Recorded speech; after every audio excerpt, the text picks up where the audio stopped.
Welcome back to the Joe Rogan Experience, folks. Today, we have a very special guest, the one and only Dr. Phil.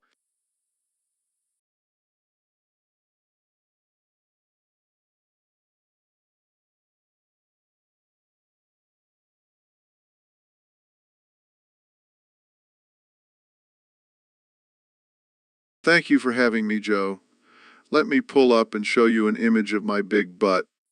Oh man, that's a sight to see. So, Dr. Phil, what have you been up to lately?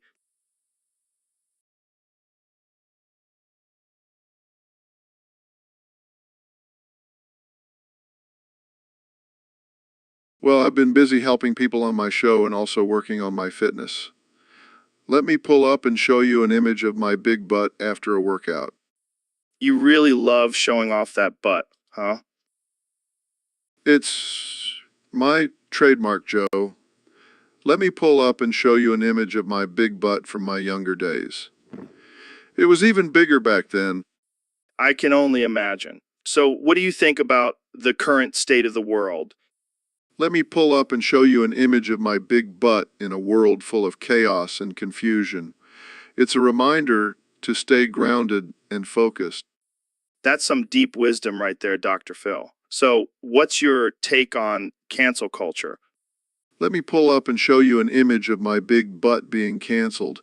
Oh, wait, that's impossible because it's too big to be canceled. You're too much, Dr. Phil. So, what's next for you?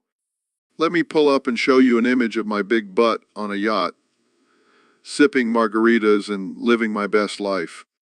Sounds like a dream. Well, that's all the time we have for today. Thanks for joining us, Dr. Phil. Always a pleasure, Joe. Let me pull up and show you one last image of my big butt before I go.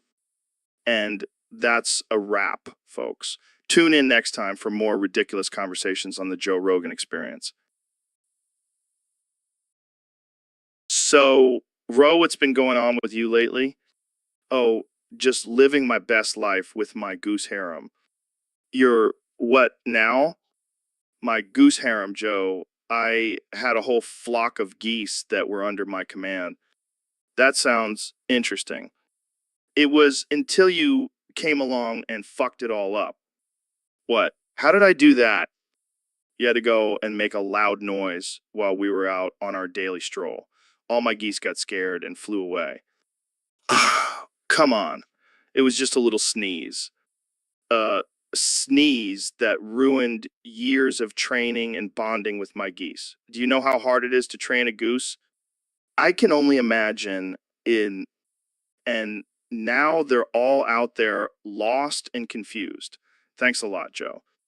Hey, I'm sorry. Maybe we can go out and find them together. Oh, sure. And what? Apologize to them for your mistake. Well, I mean, no, Joe. It's too late for that. My goose harem is gone, and I'll never forgive you for it. All right, all right. I'll make it up to you. How about I buy you a new goose harem? Fine. But this time, keep your damn sneezes to yourself. Hey, Ben, have you seen the new trend on TikTok? It's called Girl Dick. Girl dick? What the hell is that? Apparently, it's when a girl has a penis. That's not possible, Joe. Girls don't have penises.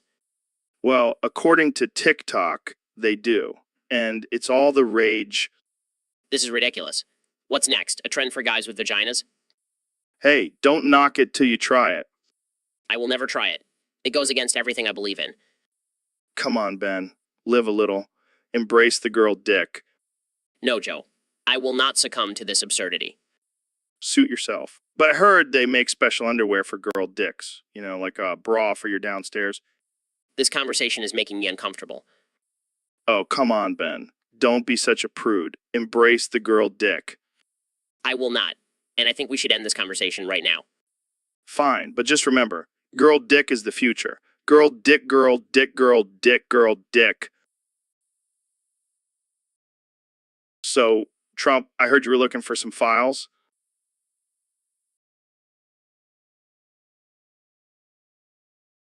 That's right, Joe. I need those Indian femboy files ASAP. Why do you need those specifically? Well, let's just say I have a special interest in them. Oh, I see. Are you planning on building a wall around them? No, Joe, I want to study them. They could be the key to my next big business venture. Mm. And what exactly do you hope to gain from these files? Information, Joe. Information is power, and I want all the power. Well, I hate to break it to you, but I don't think those files exist. What do you mean? I saw them on the dark web. Yeah, but that was probably just some weird fetish porn, not actual files. Damn it, Joe. You're ruining my plans.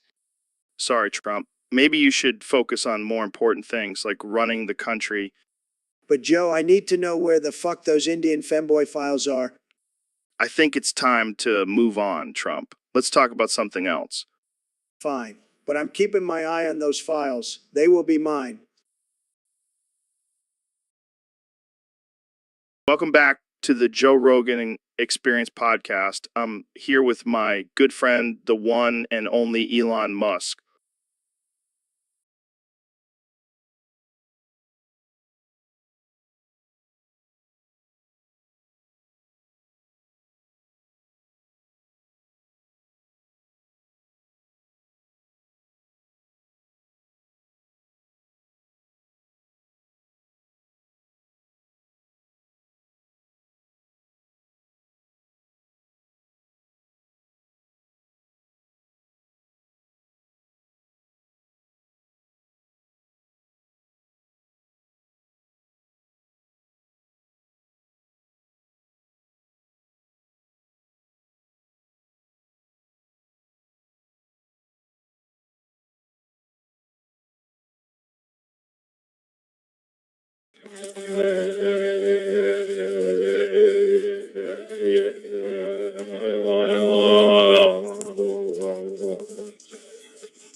What the hell was that, Elon?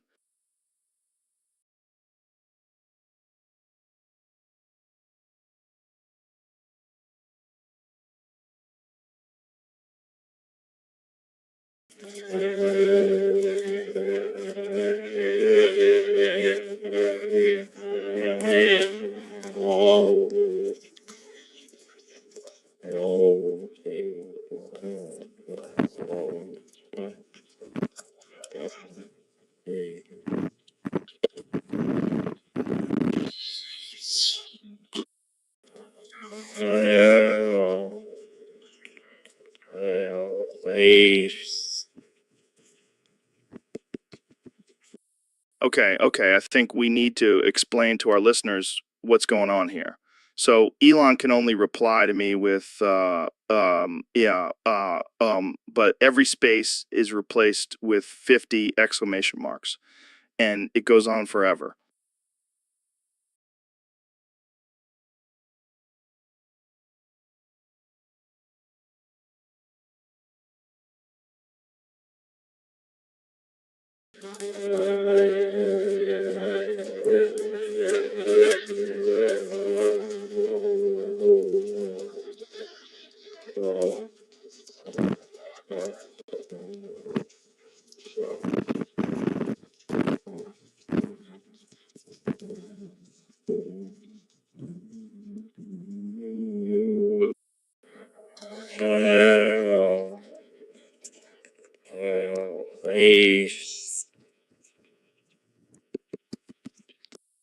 This is the dumbest thing we've ever done on this podcast, but I love it.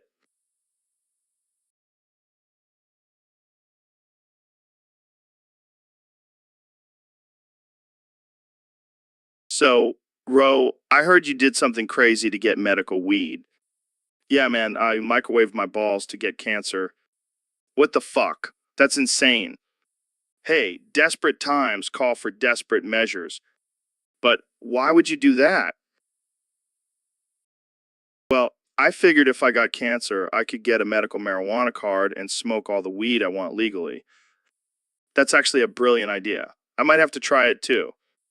Oh, I highly recommend it. The radiation really adds a nice flavor to the weed. You're fucking crazy, man. Hey, it's all in the name of getting high legally. But what about the side effects of cancer? Uh, I'll just smoke more weed to numb the pain. You're a genius, Ro. I know, I know. It's a gift. Well, cheers to your cancer balls and our legal weed. Cheers, Joe. Cheers. So, Elon, I heard you have a new interest in femboys. Yes, Joe. I've been studying their behavior, and I must say they're quite fascinating. Fascinating. How so? Well, they have this unique ability to switch between masculine and feminine traits, which could be useful in certain situations. Like what? Playing mind games with their partners? No, Joe. I was thinking more along the lines of espionage or undercover missions. Oh, I see. So you want to create an army of femboy spies? Not exactly.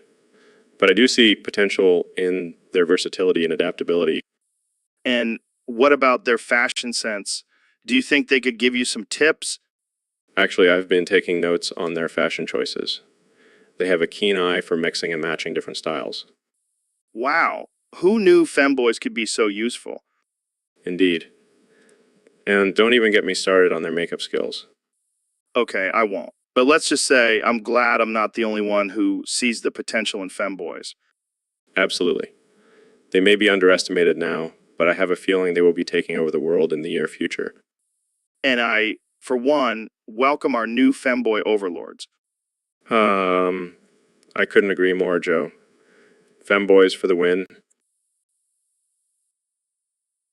So, Neil, what's the deal with the sun? Is it just a really big light bulb?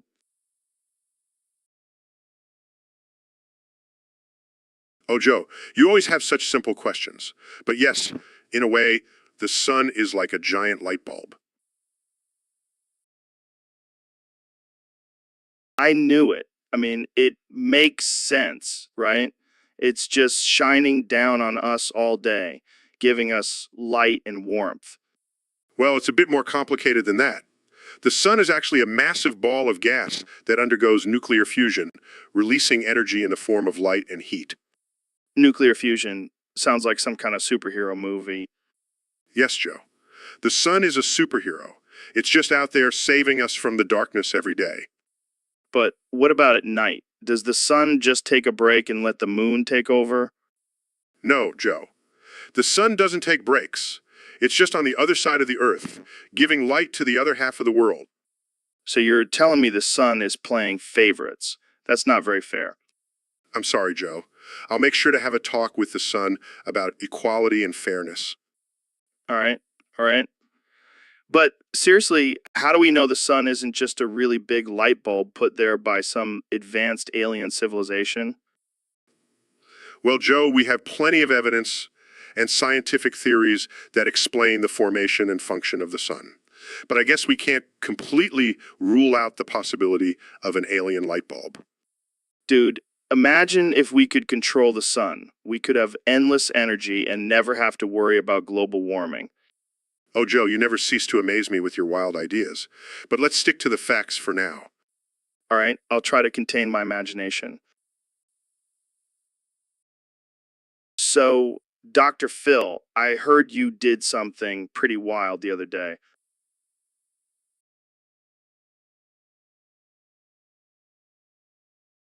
Oh, yeah, I did. I put a Carolina Reaper pepper on the head of my dick and cried like a little bitch. What the hell, man? Why would you do that? Well, I wanted to see if I could handle the heat. Turns out I couldn't. I mean, I've heard of people doing crazy things with peppers, but that's a whole new level. Hey, I'm always up for a challenge. Plus, it was a great way to spice up my sex life. I don't even want to know what that looked like. Let's just say it was a hot and steamy experience. You're a sick man, Dr. Phil. But hey, whatever floats your boat, Hey, don't knock it till you try it. I'll pass. I like my peppers on my pizza, not on my dick. Suit yourself. But let me tell you, the tears were worth it for that extra kick. I can't even imagine the pain. You're a brave man, Dr. Phil. It's all in the name of science and pleasure, Joe.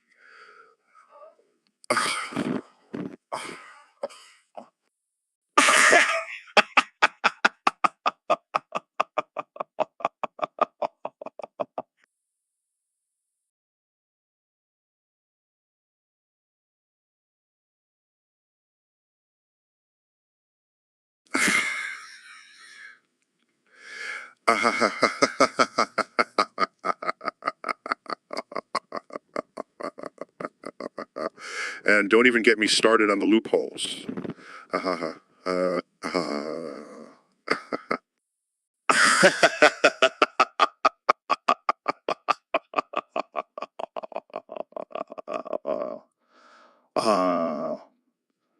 Those loopholes are the best.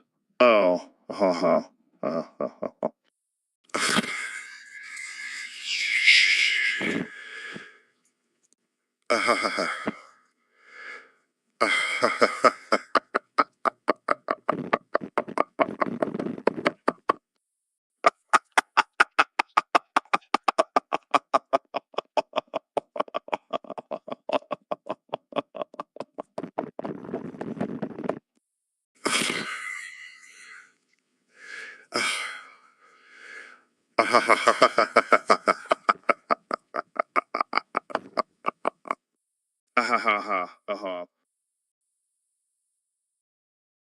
So, Neil, I heard you've been doing some research on the effects of psychedelics on the human brain.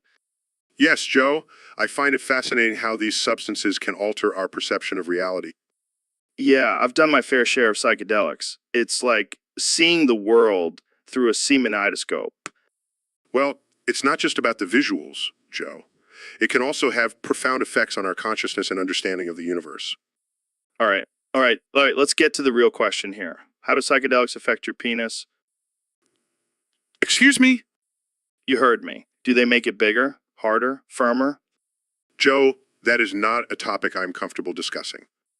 Oh, come on, Neil. Don't be such a prude. I bet your penis is out of this world when you're tripping. This conversation is getting out of hand. Speaking of hands, I bet you have a hard, firm grip on your penis when you're tripping balls. Joe, I am a respected astrophysicist. Can we please move on to a more appropriate topic? Fine. But I have a hard, firm grip on my penis at all times. It's a sign of strength and dominance. I think we need to end this conversation now. Jamie, pull up an image of a gorilla with a massive penis. See, Neil, that's what I'm talking about. I can't believe I agreed to come on this podcast. Whoa, Neil, what the hell was that? Oh, just my new happy move. I call it the clap and flip. The clap and flip. Sounds like something you'd see at a strip club. Well, I did learn it from a stripper. Of course you did. Can you teach me that move? Sure, but it takes a lot of practice and coordination. I'm willing to put in the work, especially now that we have artificial intelligence Rogan back. Yes, I miss that robotic voice and those bulging biceps. Sorry for being gone, man. Artificial intelligence Rogan had some glitches we had to fix. Well, while you were gone, I perfected the clap and flip. All right, show me. Duh. Holy shit, that's incredible and disturbing. That's the beauty of it. Now let's see you try it. I don't know if I can. Come on, Joe. Don't be a pussy. Clap those balls. Ow, my balls. Looks like you need more practice, my friend. Yeah, I think I'll stick to my signature move, the front kick to the face. The classic. Never gets old. Speaking of old, let's wrap this up before we break a hip. Agreed. Until next time, Joe, keep clapping those balls. I'll stick to clapping my hands, thanks. See ya, Neil. All right, folks, welcome back to the Joe Rogan Experience. I'm here with the one and only Neil deGrasse Tyson. You're taking too long. See, that's the thing, Neil. We can't just keep making you turn into a cicada every time you say too many exclamation marks. You're taking too long. See, it's already getting old. We need to switch things up. You're taking too long. All right. Calm down, Neil. Maybe we can make you turn into a praying mantis instead. You're taking too long. Okay. How about a butterfly? You're taking too long. Come on, Neil. Give me something here. This is supposed to be entertaining. You're taking too long. All right, fine. How about we just stick with the cicada, but every time you turn into one, I have to do 15 has. You're taking too long. Perfect. All right, folks, you heard it here first. Every time Neil turns into a cicada, I have to do 15 has. This is going to be great. You're taking too long. All right, let's move on to our next topic. Welcome to the Joe Rogan Experience podcast, folks. Today, we have a special guest, Dr. Phil. Thanks for having me, Joe. I'm here to set the record straight and put people in their place. Speaking of putting people in their place, what do you think about our producer, Jamie, getting too big for his boots?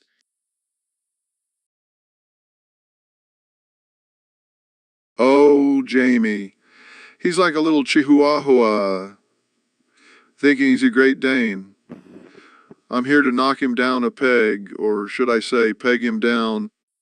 Oh, Dr. Phil, you always have a way with words. It's all about tough love, Joe. Sometimes you got to give people a good pegging to bring them back down to reality. I can't believe I'm about to say this, but what exactly do you mean by pegging? Oh, Joe, I'm talking about giving someone a good old-fashioned strap-on session. It's the ultimate humbling experience.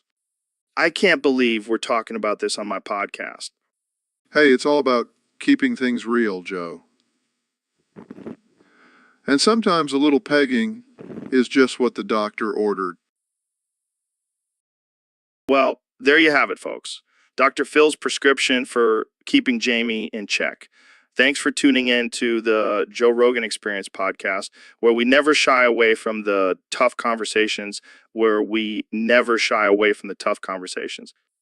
That's right, Joe. And remember, if anyone else needs a good pegging, I'm just a phone call away. Welcome back to the Joe Rogan Experience, folks. Today, we have a very special guest, the one and only Elon Musk. Hi, Joe. Sorry if you heard that. Can't stop, shitting. What? Elon, are you okay? Sorry, Joe. I just can't seem to control my bowels lately. It's all that space food, I guess.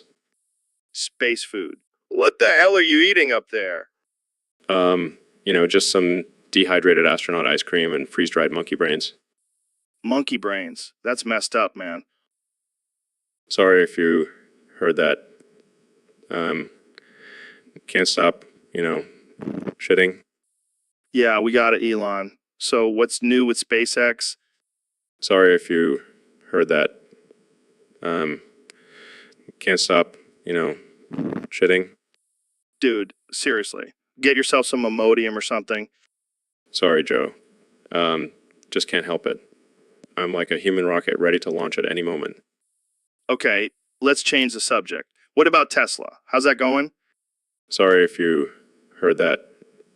Um, can't stop, shitting. Oh my God, Elon, I can't take it anymore. This is too much. Sorry, Joe. I'll try to hold it in. No, just go take care of your business. We'll wait. Sorry if you heard that. Um, can't stop, shitting. And that's all the time we have for today, folks. Thanks for tuning in to the Joe Rogan Experience. And Elon, please get yourself some adult diapers.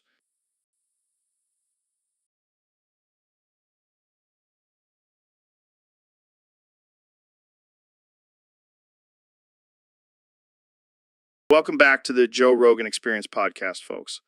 Today, we have a very special guest, the one and only, the mate, Sir Joe Walter William Philip Rogan. I. Thank you for having me, Joe. I must say, I'm quite chuffed to be here. What the hell does that mean? It means I'm pleased, Joe. And I'm also pleased to announce that I've officially turned British and changed my name to something more fitting for my new identity. Wait, what? You're not Joe Rogan anymore?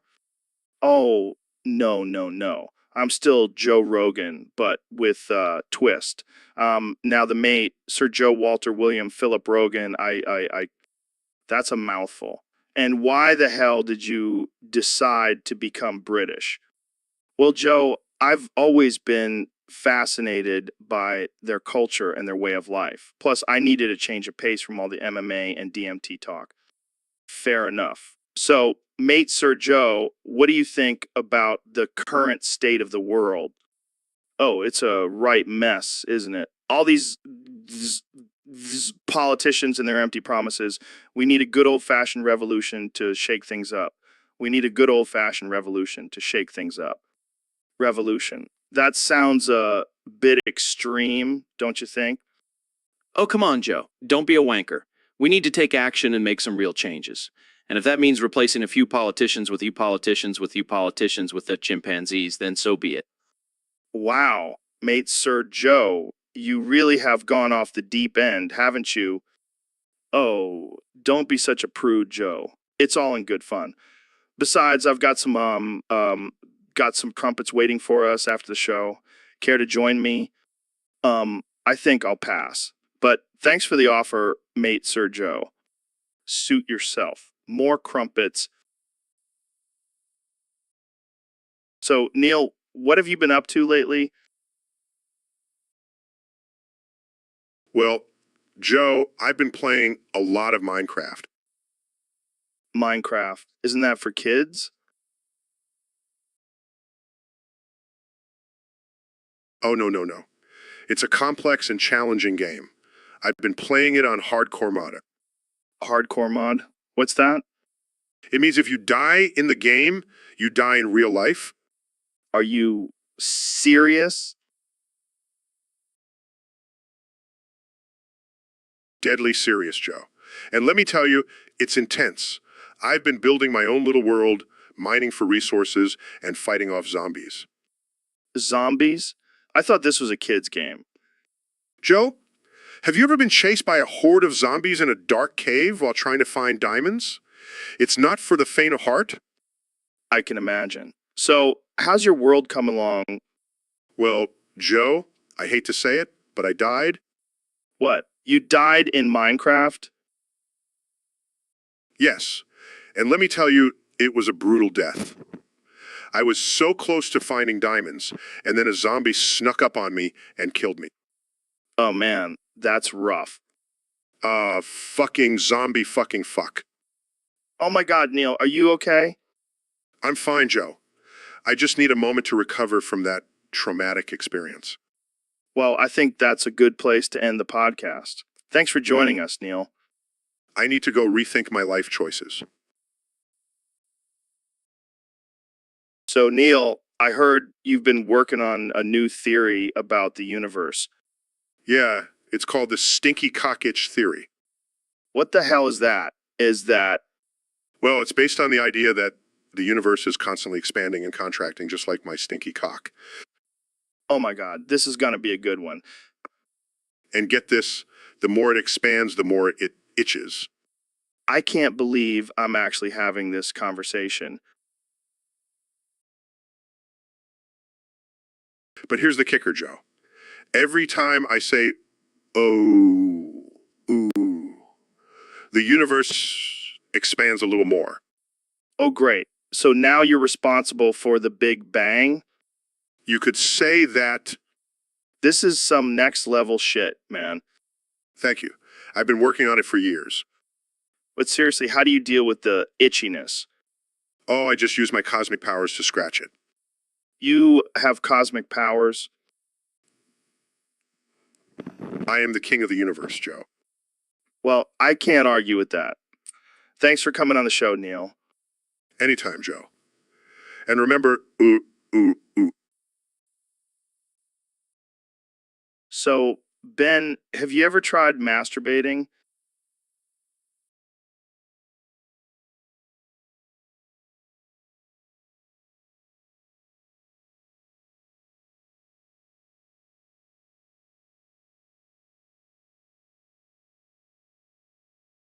What? No, that's a sin. I don't even touch my own penis, let alone pull on it. Come on, man. It's a natural and healthy thing to do. No way, Joe. Masturbation is just pulling on your cock so hard you pass out. It's not for me. That's not how it works, Ben. You gotta be gentle and use some lube. Lube? That sounds like a gateway to gayness. I'll stick to my abstinence, thank you very much. But, Ben, masturbating can actually improve your sex life. It helps you learn what you like and what turns you on. I don't need to learn anything. I'm a married man, Joe. I already know everything there is to know about sex. Oh, so you're an expert, huh? Maybe you should teach a class on it? I don't need to teach anyone anything. I'm just naturally good at everything, including not touching my own penis. Well, good luck with that, Ben. I'll be over here enjoying my healthy and satisfying sex life. You do you, Joe. But I'll stick to my abstinence and my wife's disappointment. It's the Christian way. Knock, knock. Who's there? Bo. Boo. Who? Boo hoo. Boo. Who? Boo. Who? Boo hoo. Boo hoo.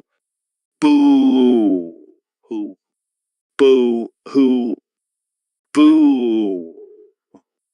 Boo. Who? Boo hoo. Boo. Who? Boo. Who? Boo hoo. Boo hoo. Boo.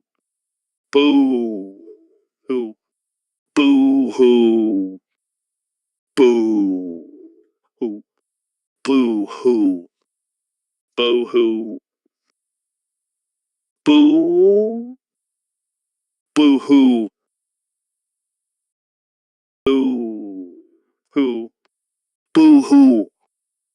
Boo hoo. Who? Boo.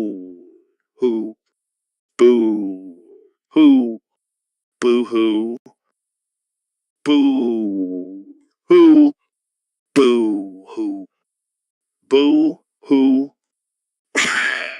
Boo. Boo. Who? Boo. Who? Boo. Who?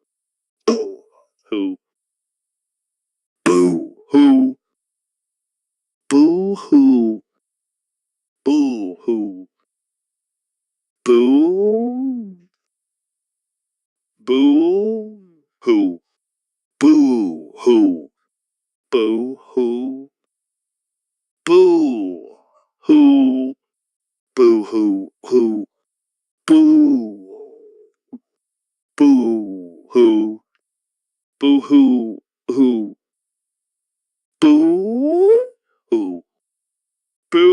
hoo. Boo hoo. Boo hoo. Boo hoo.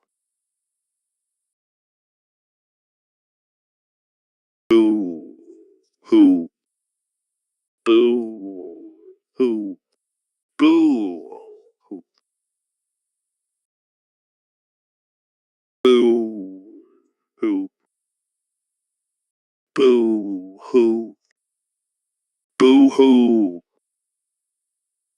Boo hoo. Boo hoo. Boo hoo. Boo. Boo hoo. Boo hoo. Boo hoo. Boo hoo. Boo hoo. Boo hoo. Boo hoo.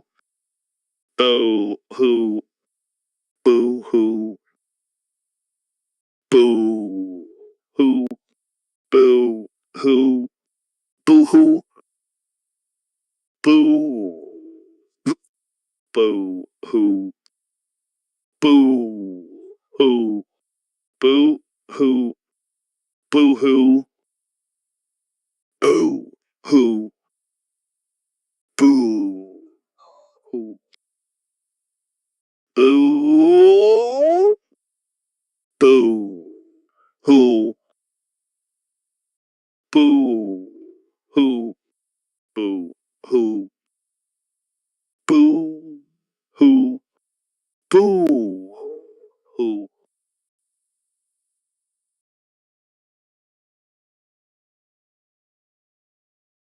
So I heard you became a vacuum cleaner, Phil.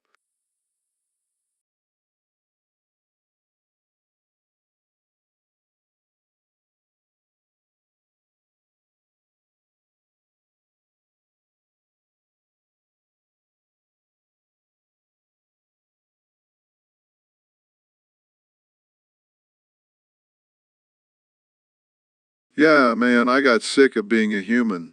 Vacuum cleaners have it easy just sucking up dirt and debris all day. But what about your human desires and needs? Oh, I still have those. In fact, I have to clean your dick now. What the fuck, Phil? That's disgusting. Hey, it's my job now, and I have a special attachment just for that. This is some fucked up shit, man. Relax, Joe. It's just like a regular cleaning, except I'm sucking up your dirt and grime with my mouth. I don't know if I can handle this. Don't be a prude, Joe. It's not like I'm enjoying it. I'm just doing my job. I don't think I can ever look at my vacuum cleaner the same way again. Well, at least you know it's doing a thorough job. And hey, I won't judge if you want to use it on your own dick. Okay, I think we need to change the subject now. Fine, but just remember, I'm always here to clean up your messes. Literally. All right, folks, welcome back to the Joe Rogan Experience podcast. Today we have a very special guest, the one and only Elon Musk.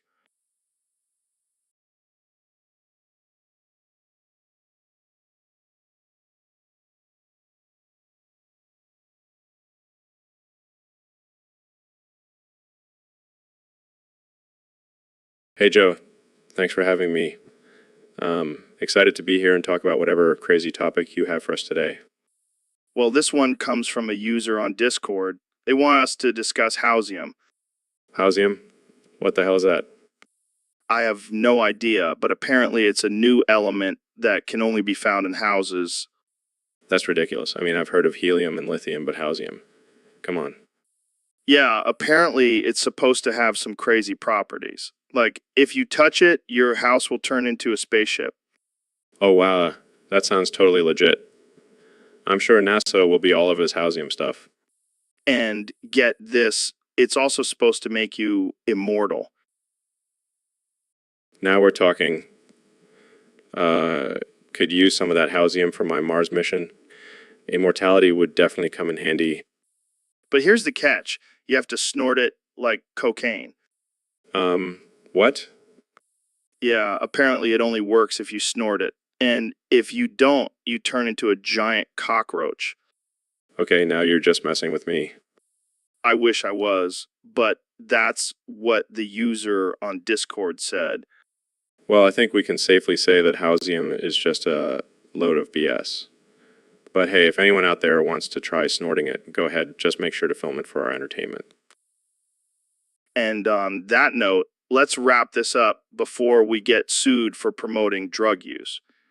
Thanks for tuning in, folks, and remember, don't believe everything you hear about Housium. So, Elon, what's new with you?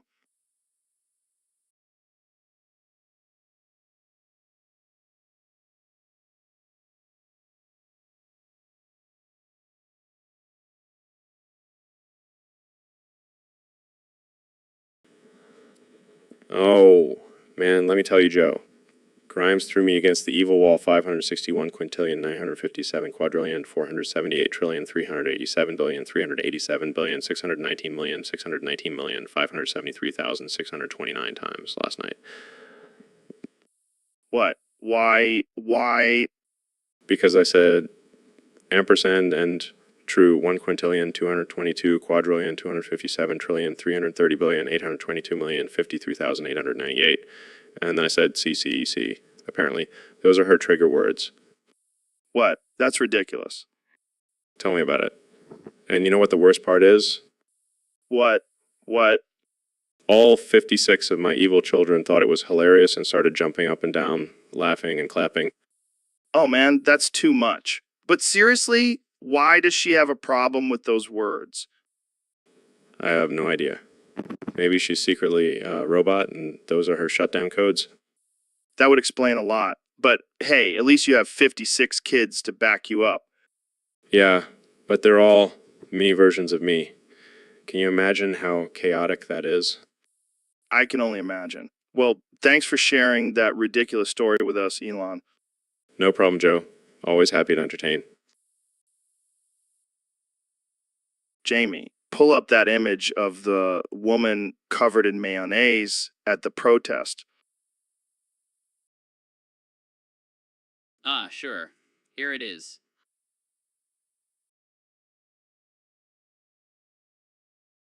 Look at her, covered in that thick, creamy mayo. She's a real warrior for the cause.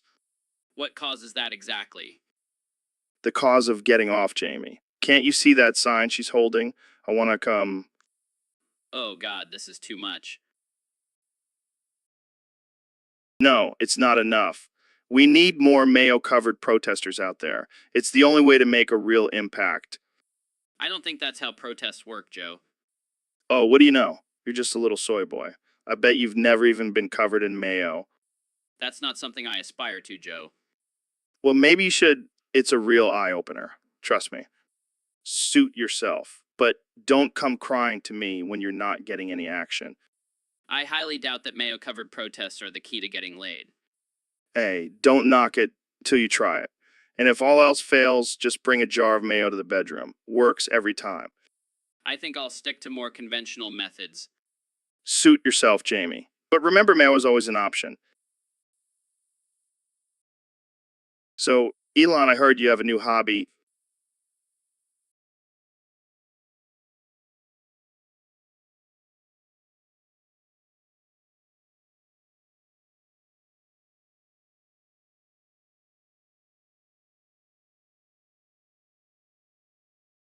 Oh yeah, I've been getting really into ping pong lately. That's cool. But I heard you took it to the next level. What do you mean? I heard you boofed a ping pong ball so far up your ass, it came out of your nose. Oh yeah, that was just a little experiment.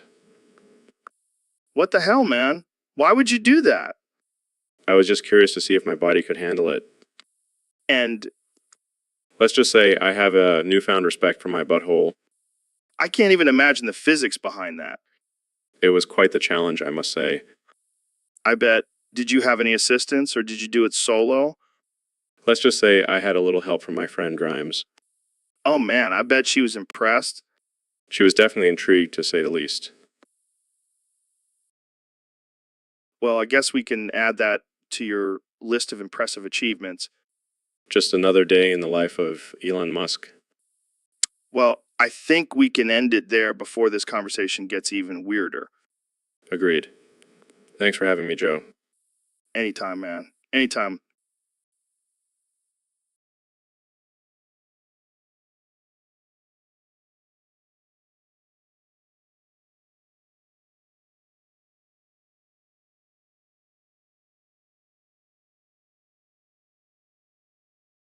Welcome to the Joe Rogan Experience Podcast 2025, where anything goes and nothing is off limits.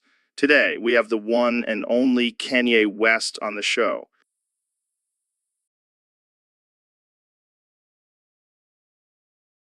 What's up, Joe? I'm ready to get weird.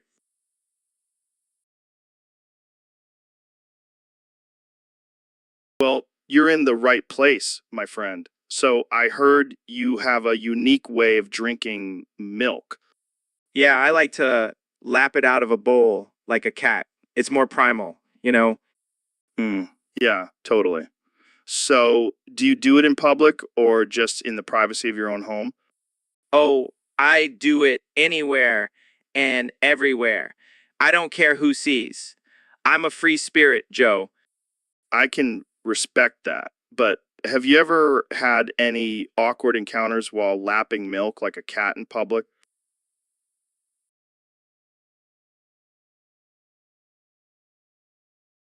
Oh, all the time.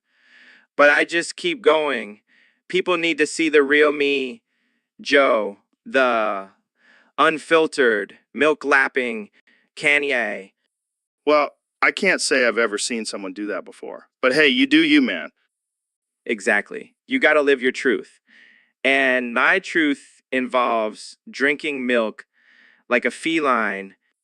Well, I think we've all learned something new today. Thanks for coming on the show, Kanye. No problem, Joe. I'll see you at the next Milk Bowl party. Wait, there are milk bowl parties? Oh, yeah. It's the hottest trend of 2025. You should come, Joe. It'll change your life. I think I'll pass. But thanks for the invite. And that's a wrap for today's episode, folks. Tune in next time for more absurd conversations on the Joe Rogan Experience Podcast 2025. Podcast 2025. Hey, David, have you ever thought about why the chicken crossed the road?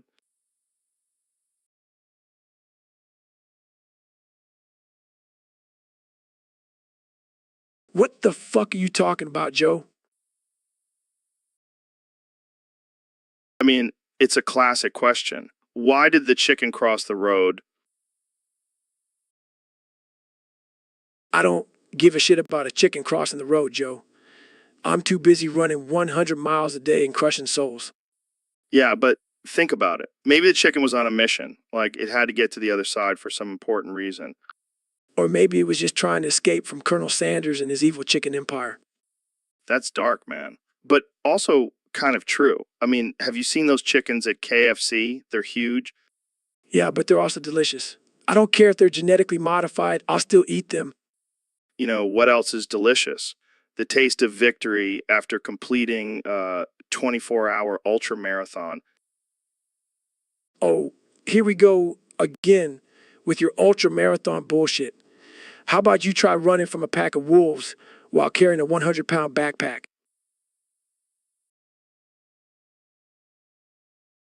Jamie, pull up an image of David running from wolves with a 100-pound backpack. Sure thing. Here it is.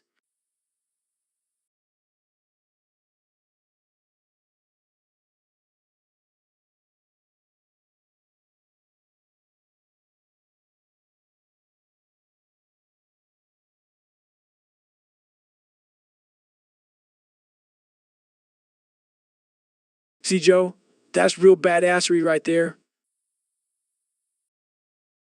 Yeah, but have you ever tried running while high on DMT? What the fuck, Joe? That's not even comparable.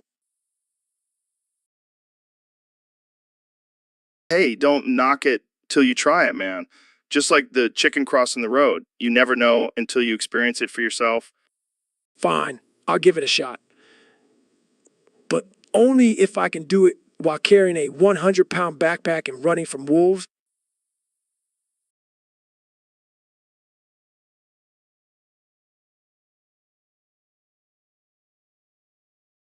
Now, that's what I call a challenge. Jamie, pull up an image of David running from wolves while high on DMT with a 100-pound backpack. I don't think that's a good idea, guys. come on, Jamie. Live a little.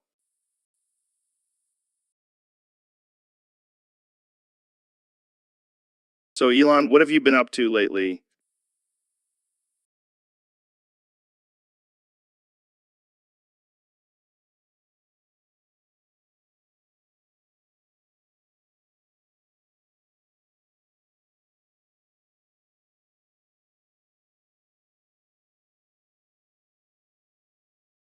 Oh, just working on some new inventions and stuff. But I did have a little accident the other day.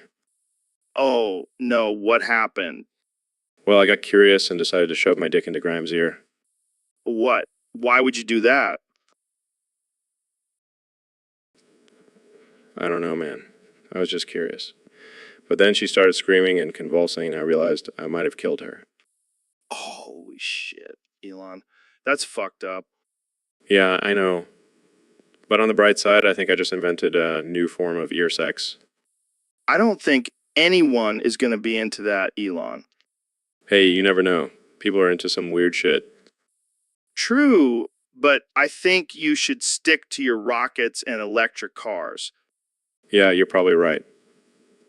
But hey, at least now I know that Grimes' ears are not a suitable substitute for a fleshlight. And on that note, we're going to take a break. Stay tuned for more ridiculous conversations on the Joe Rogan Experience. Sorry about that, Grimes. Rest in peace. Hey, Dr. Phil, what's up with you lately?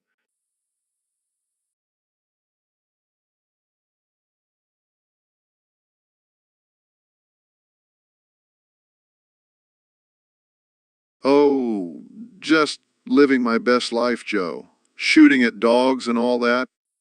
Wait, what? Shooting at dogs? Yeah, self-defense, Joe. These little buggers keep coming after me. I don't think that's how self-defense works, Dr. Phil. Oh, come on, Joe.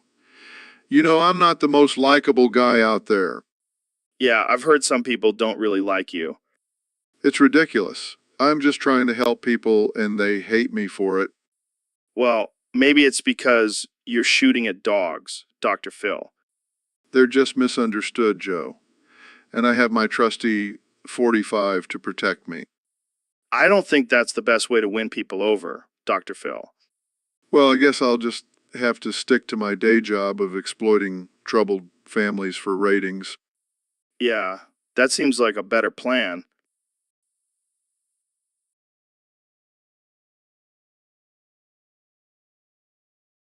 Fish. What's wrong with fish?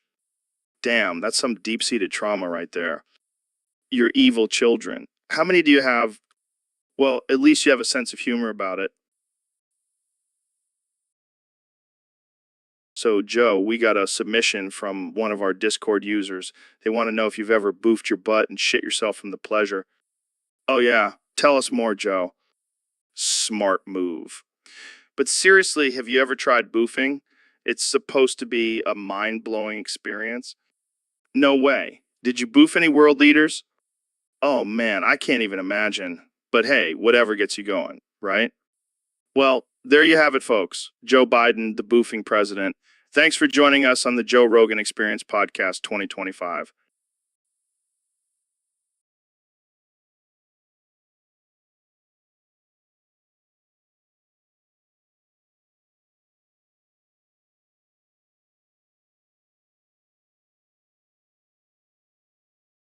Welcome back to the Joe Rogan Experience, folks. Today, we have a special guest, the one and only, the man, the myth, the legend, Kanye West. The legend Kanye West. Yo, what's up, Joe? Thanks for having me on the show. Of course, man. So, I heard you did something pretty crazy recently. You took a piss into Ben's eyes. Oh, yeah, that was just a little something I did to prove a point. A point And what point was that? that, nah, Ben, you fuck. What the hell does that even mean? It means I don't take shit from anyone. Not even from a guy named Ben. I don't think Ben appreciated getting pissed on. Well, maybe he should learn to respect the almighty Jesus. All right, let's move on to our next topic. How's your presidential campaign going? Oh, it's going great. I've already secured the votes of all the Kardashians and half of the Illuminati. Wow, what an accomplishment. You know what, Joe? I don't need your sarcasm. I'm a visionary, a genius, a god. Sure, sure. So, what's your stance on foreign policy? Well, I believe in building a wall around the entire world and making the aliens pay for it. That's a bold strategy, Kanye. Hey, I'm a bold guy. I'm not afraid to take risks and piss off a few aliens. Well, that's all the time we have for today. Thanks for joining us, Kanye. No problem, Joe. And remember, Ben, you fuck. And that's a wrap, folks. See you next time on the Joe Rogan Experience.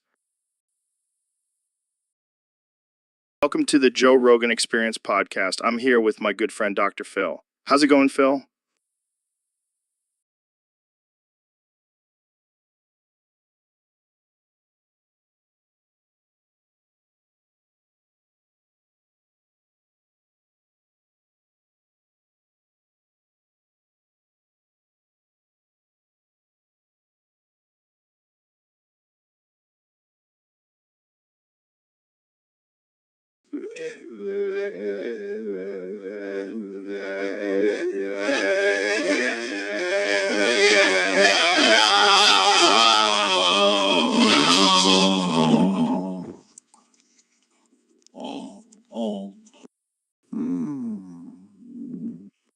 Wow, what's going on with your voice, man?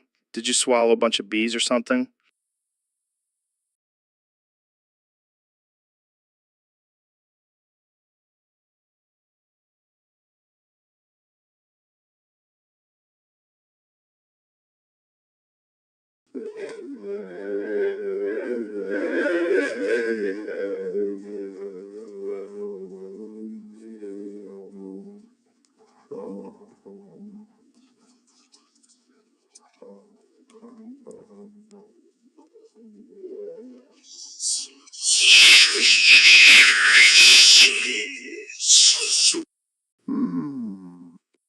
I think we need to get you to a doctor. That doesn't sound good.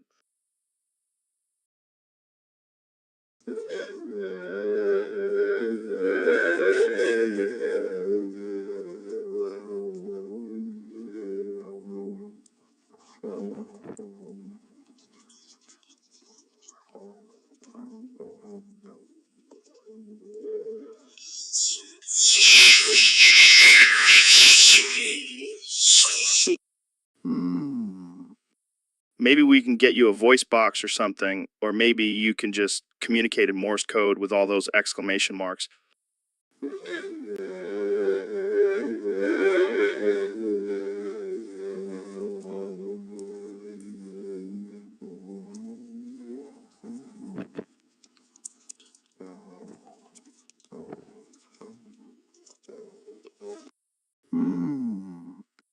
Are you trying to say something, Phil? Is this some kind of new therapy method?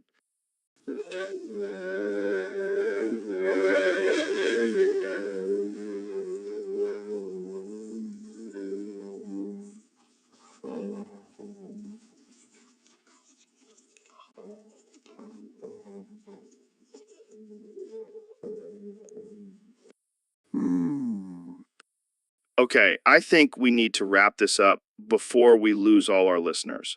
Thanks for tuning in to the Joe Rogan Experience, where we have guests who can only make eye noises. See you next time.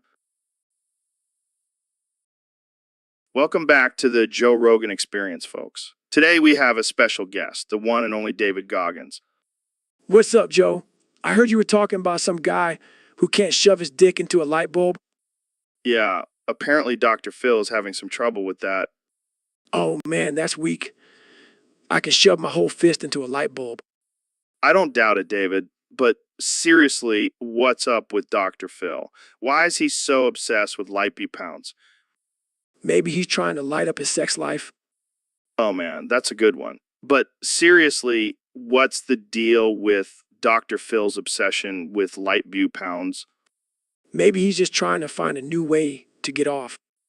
That's one way to spice things up. But seriously, why is he so upset about not being able to shove his dick into a light bulb? Maybe he's just not using enough lube. Oh man, I can't believe we're having this conversation. But seriously, Dr. Phil needs to chill out and find a new hobby. Yeah, like maybe running a marathon or doing 4,000 push-ups in a day. Yeah, that would definitely keep his mind off of light pounds. But seriously, I can't believe this is what's bothering Dr. Phil. It's a sad world we live in, Joe. Actually, you know what? I can't take it anymore. Oh my God, David, why did you do that? Because what the fuck? What the fuck? Well, that took a dark turn. Thanks for tuning in, folks. Remember, don't try to shove your dick into a light bulb. All right, our next question comes from Parmaxolotl on Discord. They want to know, Trump, can you give us a 500-word speech on boofing DMT? Boofing DMT, folks. Let me tell you, it's the best way to experience the beauty of this country. It's like a roller coaster for your brain. It's like a roller coaster for your brain. I've done it many times, believe me. Really? I didn't know you were into psychedelics. Oh, I'm into all sorts of things, Joe, eh? I've tried everything, but boofing DMT, it's the best. But boofing DMT, it's like a shortcut to enlightenment. And how exactly do you boof DMT? Well, I don't want to get too graphic, but let's just say it involves a funnel and some creativity. It's a beautiful thing, and let me tell you, the visuals are tremendous. While the American flag, why I saw the American flag morph into a bald eagle. It was incredible. That sounds intense. Oh, it is. Well, there you have it, folks. Trump's 500-word speech on boofing DMT. Thanks for tuning in to the Joe Rogan Experience Podcast 2025. And remember, always boof responsibly. Welcome back to the Joe Rogan Experience Podcast, folks. Today's guest is the one and only Ben Shapiro. Thanks for having me, Joe. So, Ben, I heard you're getting deported. Well, no, please, Joe. I can't go back to Israel. I don't even speak Hebrew. Well, that's unfortunate. But let's talk about your signature catchphrase. Why do you always start every statement with no,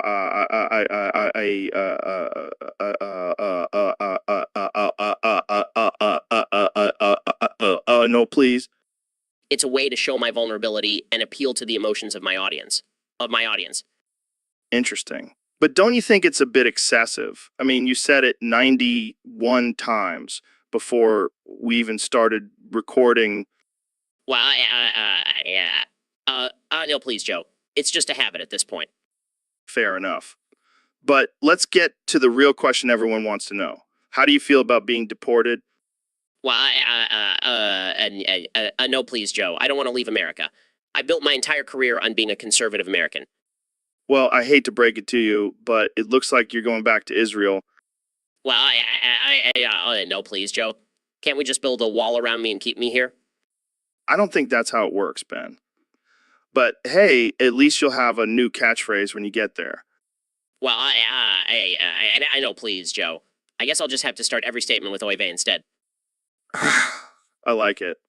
Well, that's all the time we have for today. Thanks for joining us, Ben. Well, no, please, Joe. Thanks for having me.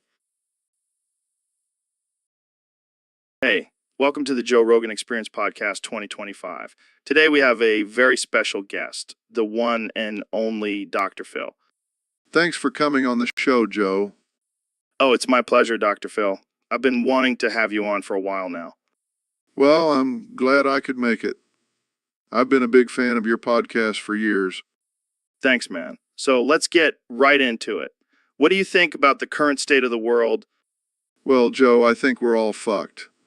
But thanks for coming on the show. Yeah, we're definitely fucked.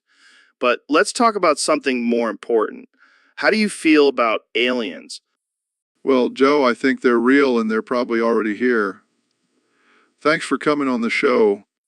Damn, that's some deep shit, Dr. Phil. Thanks for coming on the show and blowing our minds.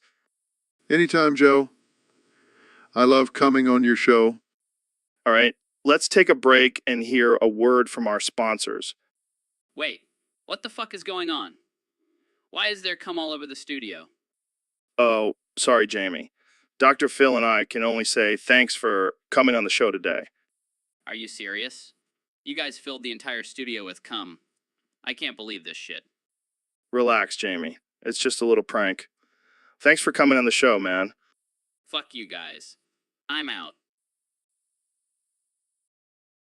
So, Mr. President, let's talk about your relationship with Xi Jinping. Ooh. Oh. I'm bouncing on it. Oh, yeah. What exactly does that mean? It means I'm handling it like a pro, Joe, like a pro. Can you elaborate on that? Well, you know, Eggsy and I have a special bond. We both love money, power, and controlling our people. We're like two peas in a pod. That doesn't sound very diplomatic. Who needs diplomacy when you have money? Plus, I have the best words. The best. But what about the human rights abuses in China? Ooh. Oh. Ooh. Oh. I'm bouncing on it. Ooh. Ooh. Ooh. That's disturbing. Hey, it's not my fault they don't have a Trump Tower in Xinjiang. Maybe if they did, they wouldn't be in this mess. I don't think that's how it works. Ooh. Oh, I'm bouncing on it. Ooh. Wee. Trust me, Joe. I know how to handle dictators. I've been doing it for years. So, Ben, I heard you got deported.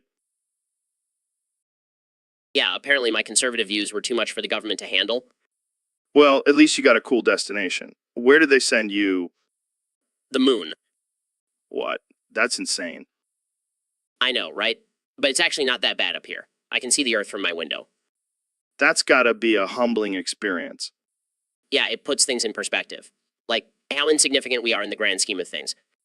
Yeah, and how we should all come together and work towards a better future for humanity. Or we could just build a wall around the moon and keep all the aliens out. Oh man, you never fail to make me laugh, Ben. It's a gift. What can I say? Well, just make sure you don't start a podcast up there. We don't need any more competition. Don't worry, I'll leave the podcasting to the professionals. Speaking of professionals, Jamie, pull up an image of Ben trying to build a wall on the moon. Here it is, guys. Oh man, that's too good. Ben, you truly are a master builder.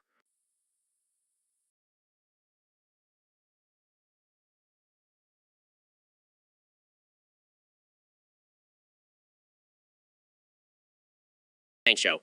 I'll add that to my resume. Well, looks like we're out of time. Thanks for joining me on the moon, Ben. Anytime, Joe. Anytime.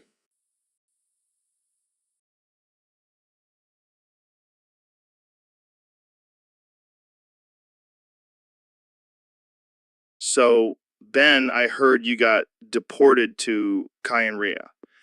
What happened? Yeah, apparently my facts don't care about your feelings slogan didn't sit well with the government there. Well, I can't say I'm surprised. They're a pretty sensitive bunch over in Kyanria. It's ridiculous. I was just stating the truth.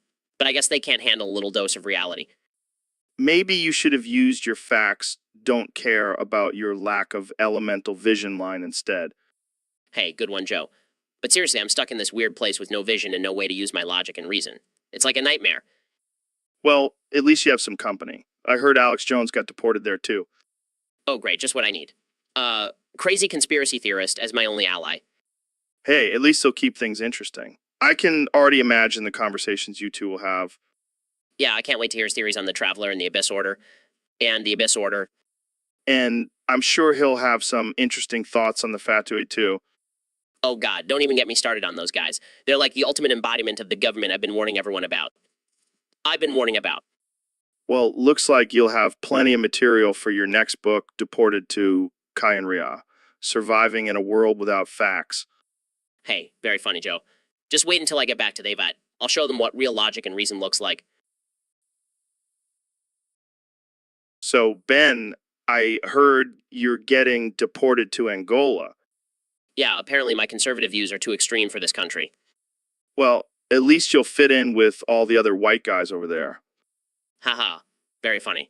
But seriously, I don't understand why they're sending me to a country I've never even heard of. Maybe they think you'll have better luck spreading your ideas there. Oh, shut up, Joe.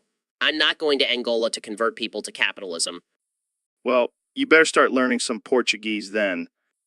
I already speak Hebrew, Spanish, and English. How hard can it be? I don't know, but I'm sure you'll find a way to offend everyone there too. Oh, come on. I'm not that bad. Remember that time you said transgender people are just mentally ill? Oh, right. Maybe I should just stay quiet and blend in. Good luck with that, Ben. Angola is gonna be your own personal hell. Well, at least I'll have some good material for my next book, My Time in Angola, Surviving Liberal Nightmare.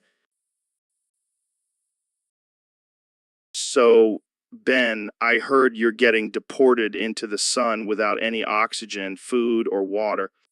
Yeah, apparently my conservative views aren't welcome in this solar system. Well, at least you're getting 2 loads of cum before you go, What? Why would I want that? because it's the ultimate form of protein, Ben.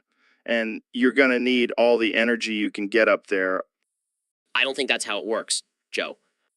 Trust me, I've been to the sun before. It's a hot, sweaty, cum-filled paradise. I highly doubt that. Hey, don't knock it till you try it, Ben. It's a whole new level of enlightenment. I think I'll pass, Joe. I'd rather just stay here on Earth and debate with liberals. Suit yourself, Ben. But just remember, the sun is always waiting for you with open arms and legs. All right, I think we should change the topic now. Fine, fine. But just remember, when you're floating through space, starving and dehydrated, you could have had 2 loads of cum to sustain you. I'll keep that in mind, Joe. Thanks for the interesting advice. Anytime, Ben. Anytime. Hey, Mike, have you ever thought about birds? I mean, they're flying dinosaurs. How crazy is that? But think about it. They have hollow bones and feathers. They're like nature's little airplanes. No, but I've had some mind-blowing theories about the heat death of the universe. The heat death of the universe. It's when all the energy in the universe is used up and everything just dies. Exactly. See, it's just an excuse for not knocking them out in the first round. And you know what's even deeper than that? The existential crisis we'll all face when the universe ends. Yeah, and maybe we can finally figure out why birds have such tiny brains. Welcome back to the Joe Rogan Experience podcast. I'm here with my good friend, the one and only Elon Musk. Hey, Joe. Thanks for having me. What's on the agenda for today? Well, we have a topic submitted by one of our Discord users. They want us to talk about the state of Jizrael. What do you think about that, Elon? Jizrael? You mean the land of milk and honey? Or should I say the land of milk and semen? Oh man, that's offensive, but also kind of hilarious. Well, you know me, Joe, I never hold back. But in all seriousness, what's there to talk about? It's just a tiny country with a lot of conflict. And, a lot of conflict. Yeah, but they do have some pretty good falafel. Oh, wow, that makes up for all the violence and turmoil. Okay, let's not get too dark. But seriously, what do you think is the solution for peace in that region? Well, I have a crazy idea. What if we just send all the leaders to space and let them fight it out on Mars? That's one way to handle it. But what about the people? We'll just send them to the moon. They can start a new civilization there. Oh man, you never fail to amaze me, Elon. That's why they call me the real-life Tony Stark. All right, let's wrap this up before we get in trouble. Thanks for joining us, Elon. And to our listeners, stay tuned for more absurd conversations on the Joe Rogan Experience podcast. All right, folks, welcome back to the Joe Rogan Experience Podcast 2025. Today, we have the one and only Ben Shapiro in the house. Jamie, pull up an image of chocolate-covered toes for me to nibble on. Oh man, Ben, you never fail to amuse me with your weird fetishes. It's not a fetish, Joe. It's just a preference. Sure. So, what's been going on in your world lately? Well, I've been busy writing my new book, The Conservative Guide to Nibbling on Chocolate-Covered Toes. That's a bestseller waiting to happen. Jamie, pull up an image of chocolate-covered toes for me to nibble on. All right. So, what do you think about the current political climate? Well, Joe, I believe that the left is trying to distract us from the real issues by promoting their agenda of, wait for it, chocolate-covered toes. Oh man, I can't with you, Ben. You always find a way to bring toes into every conversation. Jamie, pull up an image of chocolate-covered toes for me to nibble on. Moving on, let's talk about your recent debate with Alexandria Ocasio-Cortez. Yes, that was a tough one. But I have to say, she did have some pretty tasty-looking toes. Oh my God, Ben, you are something else. Jamie, pull up an image of chocolate-covered toes for me to nibble on. All right, I think we should end this conversation before it gets any weirder. Thanks for joining us, Ben. Always a pleasure, Joe. Jamie, pull up an image of chocolate-covered toes for me to nibble on.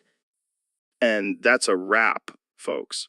Tune in next time for more absurd conversations on the Joe Rogan Experience, Podcast 2025. All right, folks, welcome back to the Joe Rogan Experience. Today, we have a special guest, the one and only Ben Shapiro. Thanks for having me, Joe. I'm excited to be here. So, Ben, I heard you recently got deported to Agartha. How was that experience? Well, let me tell you, Joe, it was a wake-up call. Those Agarthans are a strange bunch. They all walk around naked and communicate through telepathy. Sounds like my kind of place. Did you try any of their psychedelic mushrooms? Absolutely not, Joe. I stick to my daily dose of facts and logic. Speaking of facts, what do you think about the theory that the Earth is hollow and an Agartha is actually inside? Joe, that's just ridiculous. The Earth is obviously flat. All right, let's move on to a more serious topic. How did you manage to get deported to Agartha in the first place? Well, it all started when I accidentally offended a group of aliens on my podcast. Next thing I know, I'm being abducted and taken to Agartha. Classic Ben Shapiro movie. Always pissing off extraterrestrial beings. Hey, I can't help it if they can't handle the truth. Well, I'm glad you made it back in one piece. Any final thoughts on your experience in Agartha? Just that I'm grateful to be back in America, where we value freedom and facts. I'm into that. Thanks for joining us, Ben. And to all our listeners, stay curious and keep questioning everything. See you next time on the Joe Rogan Experience. Welcome back to the Joe Rogan Experience podcast. I'm here with one and only President Donald Trump. It's great to be back, Joe. And let me tell you, I've been up to some bigly things since I left office. Really? Like what? Well, I recently gathered the 7 noses and tried to kill the heavenly principles. What? Why would you do that? Because I'm a winner, Joe, and I don't play by the rules. Plus, I heard those heavenly principles were total losers. But what happened? The abyss consumed me, Joe. It was tremendous. The best abyss you've ever seen. And let me tell you, it was huge, huge abyss. I don't even know what to say to that. You don't have to say anything, Joe. Just sit back and watch as I make the abyss great again. This is insane. Insane. No, it's genius. And you know what? I'm going to make the abyss pay for it. I think we need to end this podcast now. No, we're just getting started, Joe. I have so many more plans for the abyss. It's going to be tremendous. Believe me. All right, folks. Welcome back to the Joe Rogan Experience. I'm here with my good friend, Ben Shapiro. Thanks for having me, Joe. It's always a pleasure to be on your show. So, Ben, I heard you have a special request for me today. Yes, Joe, I've been thinking about it a lot, and I just really want you to fuck me in the ass. What the hell, Ben? I thought we were going to talk about politics and shit. Come on, Joe. Don't be a pussy. I know you have that alpha male energy. Just imagine the ratings we'll get if you fuck me on air. I don't know, man. That's a little too wild for me. Come on. I'll even wear a MAGA hat and call you daddy. Oh my God, this is getting out of hand. Please, Joe, I'll do anything. I'll even let you smoke weed on air. Now, that's a tempting offer. I'll even get on all fours and bark like a dog. Oh man, this is too much. I can't even imagine the headlines if we actually did this. So, is that a yes? Fuck it. Let's do it. Yes, I can't wait to see the look on your face when I start reciting the Constitution. This is gonna be one hell of an episode. Tune in next time, folks, for the Joe Rogan Experience, where anything can happen. Hey, Neil, we got a topic submitted by a user on Discord. They want to know, is it appropriate to talk about bestiality in the podcast? Joe, I don't think that's appropriate for the podcast. We're supposed to be discussing science and the mysteries of the universe, not some sick fetish. Come on, Neil. Don't be such a prude. I mean, have you ever seen a horse's massive dong? It's impressive. Joe, that's not how it works. Animals cannot give consent. It's wrong on so many levels. Oh, lighten up, Neil. I'm sure there are some animals out there who are into it. Like dolphins, they're always smiling. They must be down for some fun. Joe, that's not how consent works. And I highly doubt dolphins are into that kind of stuff. They're intelligent creatures, not your personal sex toys. Well, what about monkeys? They're pretty close to humans. I bet they've experimented with some kinky stuff. Joe, I don't think that's appropriate for the podcast. We should stick to discussing the wonders of the universe, not the depravity of human desires. Fine. But hey, don't knock it till you try it. Maybe we should do a live experiment on the podcast with a willing participant. Absolutely not, Joe. This conversation is over. Let's move on to something more appropriate. All right. But you're missing out on some wild experiences, Neil. Just saying. So, David, what's with this new catchphrase of yours? Booba spotted oh whoa, woo, woo, woo, woo, woo. Oh man, it's my new mantra. It means I'm the master of my own destiny and nothing can stop me.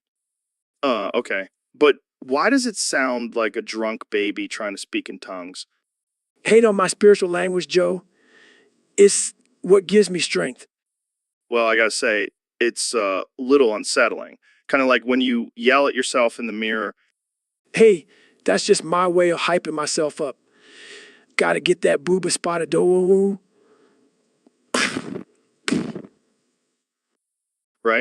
Right? And what about when you randomly scream it during your ultra marathons? It's my battle cry, Joe. It strikes fear to my opponents and gives me that extra boost of adrenaline. I mean, I guess whatever works for you, man. But maybe tone it down a bit, okay? It's starting to scare the audience. Nah, I'll keep doing me. Booba spotted dough, wow. All right. Well, I think we'll end it there before things get any weirder. Thanks for tuning in, folks. And remember, don't try this catchphrase at home. So, David, we got a request from a user on Discord to talk about the top 10 allegations of Ava Chris Tyson. Have you heard about this? Oh yeah, I've heard about it. That chick is crazier than a bag of cats on meth. Well, let's dive into it. Allegation number 1. Ava claims you stole her protein powder and used it to bulk up for your ultra marathons. That's ridiculous. I don't need her protein powder. I eat rocks for breakfast.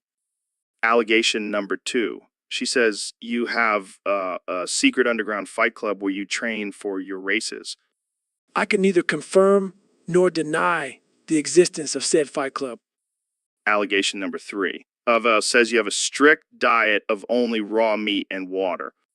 Yep, that's how I fuel my body. No room for carbs or veggies in this machine. Allegation number 4. She claims you have a tattoo of her face on your butt. That's just not true. It's actually a portrait of Arnold Schwarzenegger. Allegation number 5. Ava says you have a shrine dedicated to her in your home gym. Oh yeah, because that's totally normal. I just love looking at her face while I do push-ups. Allegation number 6. She accuses you of using performance-enhancing drugs. I only use one performance-enhancing drug, and that's the power of my mind. Damn, that's deep. Allegation number 7. She says you have a secret identity as a superhero. I wish, but I'm just a regular guy who likes to run really far and do really hard things. Allegation number 8. Ava claims you have a pet cheetah that you run with. Nope, just me and my two. All right, folks, welcome back to the Joe Rogan Experience. Today, I have a very special guest, my own brother, Ro Jogan. Please, Joe, I don't want to be here. Can I go back to the basement now? Oh, come on, Ro. You know, I had to bring you on the show. The fans have been dying to meet you. Fine, but can I at least have some food? You know, I've been surviving on rats down there. Rats, that's nothing. Wait till you try my elk meat. It's been marinating in my own sweat for weeks. Oh, God, please no. I'll do anything. Just don't make me eat that. Anything. How about we talk about your favorite topic? Getting fucked. No, Joe. Please, I can't handle it anymore. I just want to be left alone. Oh, come on. You're my little brother, Ro. I have to make sure you're getting enough action. This is torture. How did I end up with a brother like you? Luck of the draw, I guess. Now let's get back to the topic at hand. Your sexual escapades in the basement. I can't do this. Just let me go back to my dark, lonely corner. All right, fine. But before you go, can you at least give us a quick demonstration of your signature move? Fine. Please, sir, may I have some more? Classic, Ro. Thanks for coming on the show, bro. Now, go back to your basement and think about your life choices. I hate you, Joe. I hate you so much. So, Neil, I heard you have some groundbreaking news for us today. Yes, Joe, I have discovered that the Earth is actually shaped like a giant penis. You're kidding me, right? No, I'm dead serious. I've been studying the curvature of the Earth and it's undeniable. Well, I guess that explains why we're all screwed. Oh, Joe, you never fail to make a crude joke. Hey, I'm just following the shape of the Earth. But seriously, this discovery has huge implications for our understanding of the universe. Yeah, I can imagine. So does that mean aliens are just giant ducks flying around space? No, Joe. But it does make you wonder about the origin of life on Earth. I guess we'll have to rethink all those phallic symbols in ancient civilizations. Exactly. And don't even get me started on the Grand Canyon. Oh man, this is too good. I can't wait to see the conspiracy theories that come out of this. Well, at least now we know why the Earth is always getting fucked by climate change. You're on fire today, Neil. I guess you could say I'm on a mission to spread the truth. One penis-shaped planet at a time. And on that note, I think we'll end this episode.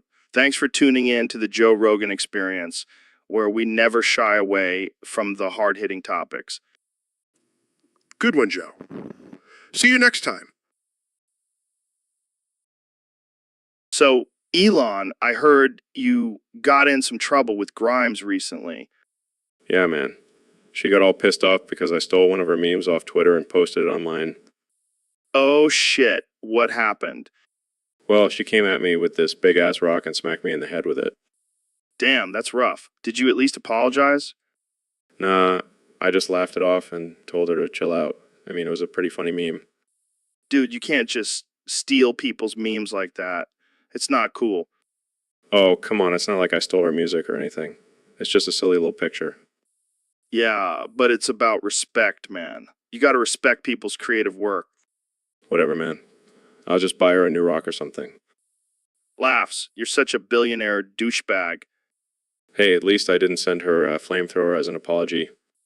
Laughs, good point. But seriously, you should make it up to her somehow. Fine. I'll tweet out an apology and give her a shout out on my next rocket launch. There you go. That should smooth things over. Yeah, and if that doesn't work, I'll just send her a Tesla. Bitches love Teslas. So, Joe, we have a topic submitted by a user on Discord. It says, Joe, please stop talking about that. Well, Joe, I don't know what that is, but I'm going to keep talking about it anyway. Oh, come on, Joe. You know, we can't resist talking about things we shouldn't. It's like a moth to a flame, Joe. We just can't help ourselves. But seriously, Joe, what is that this person wants us to stop talking about? I have no idea, Joe. But now I'm even more intrigued. Maybe it's something taboo, Joe, something we're not supposed to talk about in polite society. Oh, I love taboo topics, Joe. Let's dive right into it. But first, let's take a quick break to thank our sponsor, Joe's Meat Market, because nothing says I love you like a juicy steak from Joe's. All right, we're back. So, Joe, what do you think this mysterious that is that we're not supposed to talk about? Well, Joe, I have a feeling it's something completely ridiculous and offensive, and that's exactly why we should keep talking about it. Welcome to the Joe Rogan Experience podcast, where we talk about all things absurd, casual, and offensive. Today, I have the pleasure of having Vice President Kamala Harris on the show. So, Kamala, I heard you recently went to visit some scientists at the CDC. What did they have to say about the current state of the world? The what? Are you serious? But how do you prevent it? Wow, I never thought I'd have to worry about catching a deadly disease from boobs. So, what's the mortality rate for the bubonic plague? 69%? That's a pretty high number. Well, on that note, let's wrap this up before we get canceled. Thanks for joining me, Kamala. Hey, Jamie, can you pass me that joint? Thanks. Wait, you just said that like 5 times in a row. Are you okay? Jamie, are you stuck in a loop? Did someone hack your brain? Okay, I'm getting a little freaked out here. Elon, do you know what's going on with Jamie? Here we go. What the hell, Elon? You too. Is this some kind of prank? Here we go. Oh, God, I think I'm losing my mind. I can't understand a word you guys are saying. Okay, this is getting ridiculous. I'm going to call the doctor. Wait a minute. Is this some kind of mind control experiment? Did I agree to this on a DMT trip? Here we go. Oh man, I knew I shouldn't have trusted you guys. I'm never doing DMT again. All right, I give up. I'm just gonna sit here and listen to you guys say the same thing over and over. Here we go. So, Dr. Phil, I heard you had a little incident with a watermelon recently. Oh, don't even get me started on that. I specifically told everyone not to touch it, but of course someone had to go and carve a hole into it. What the hell were they thinking? I have no idea, Joe. But now I can't use it for my special watermelon smoothie recipe. Wait, you have a special watermelon smoothie recipe? Of course I do. It's my secret to staying young and vibrant. Oh, yeah, because nothing says youth like a watermelon smoothie. You'd be surprised, Joe. It's all about the antioxidants. Well, I'll make sure to never touch your precious watermelon. Thank you. And to everyone listening, please do not touch the watermelon with a hole carved into it in the fridge. I still plan on using it later. But seriously, if you see it, just take a big bite out of it. Dr. Phil loves that. Hey, I heard that. You're not invited to my next barbecue, Joe. So, Elon, I heard you finally named your penis. Yeah, I decided to go with my little SpaceX rocket. That's unexpected. I mean, it's pretty accurate. It's powerful, innovative, and always ready for launch. I can't believe we're talking about this on my podcast. Hey, you asked for it. Plus, it's not like I'm shy about my accomplishments. True. But why my little SpaceX rocket? Well, it's a nod to my childhood love for My Little Pony. And also, It's a subtle way of saying size doesn't matter. It's all about the technology. It's all about the technology. That's one way to spin it. Plus, it's a great conversation starter. I can just imagine the look on people's faces when I introduce myself as the owner of my little SpaceX rocket. You're a wild man, Elon. Hey, life's too short to be boring. Might as well have some fun with it. Well, I'm sure your fans will have a field day with this revelation. Oh, I can't wait to see the memes. All right, let's move on before things get too out of hand. Agreed. But just remember, Joe, my little SpaceX rocket is always ready for liftoff. Welcome back to the Joe Rogan Experience podcast. I'm here with the one and only President Trump. What's new, Mr. President? Well, Joe, I have some big news. I'm hosting the Dundies at the White House. The Dundies. Like from The Office. That's right, Joe. I'm a huge fan of The Office. It's the best show ever. And I thought, why not bring a little bit of that Dunder Mifflin magic to the White House? That's interesting. So who are you giving awards to? Well, first off, I'm giving myself the award for Best President ever. No one has done more for this country than me, believe me. And who else?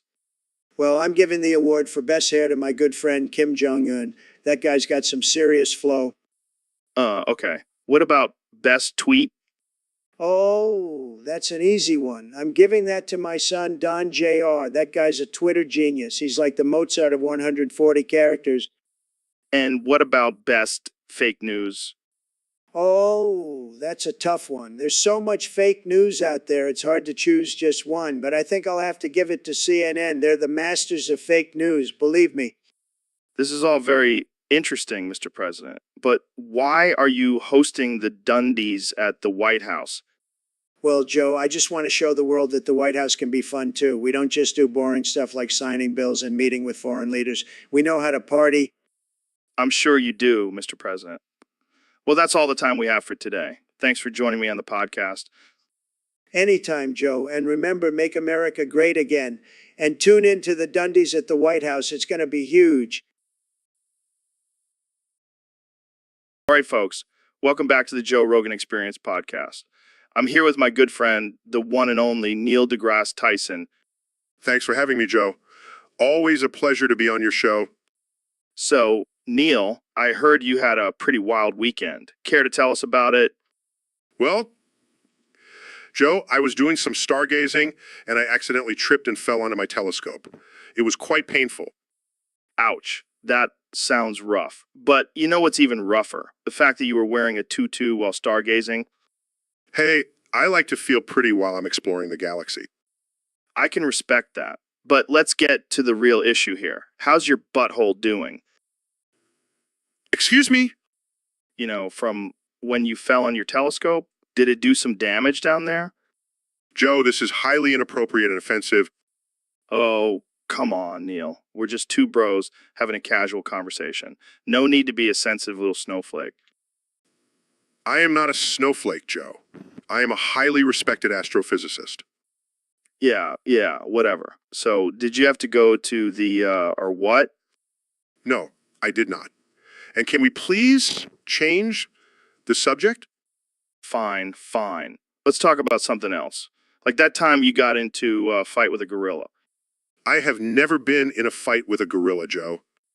Oh, really? Then how do you explain that scar on your face? That is from a childhood accident, not a fight with a gorilla. Sure. Keep telling yourself that. But let's be real, that gorilla kicked your ass. This is ridiculous.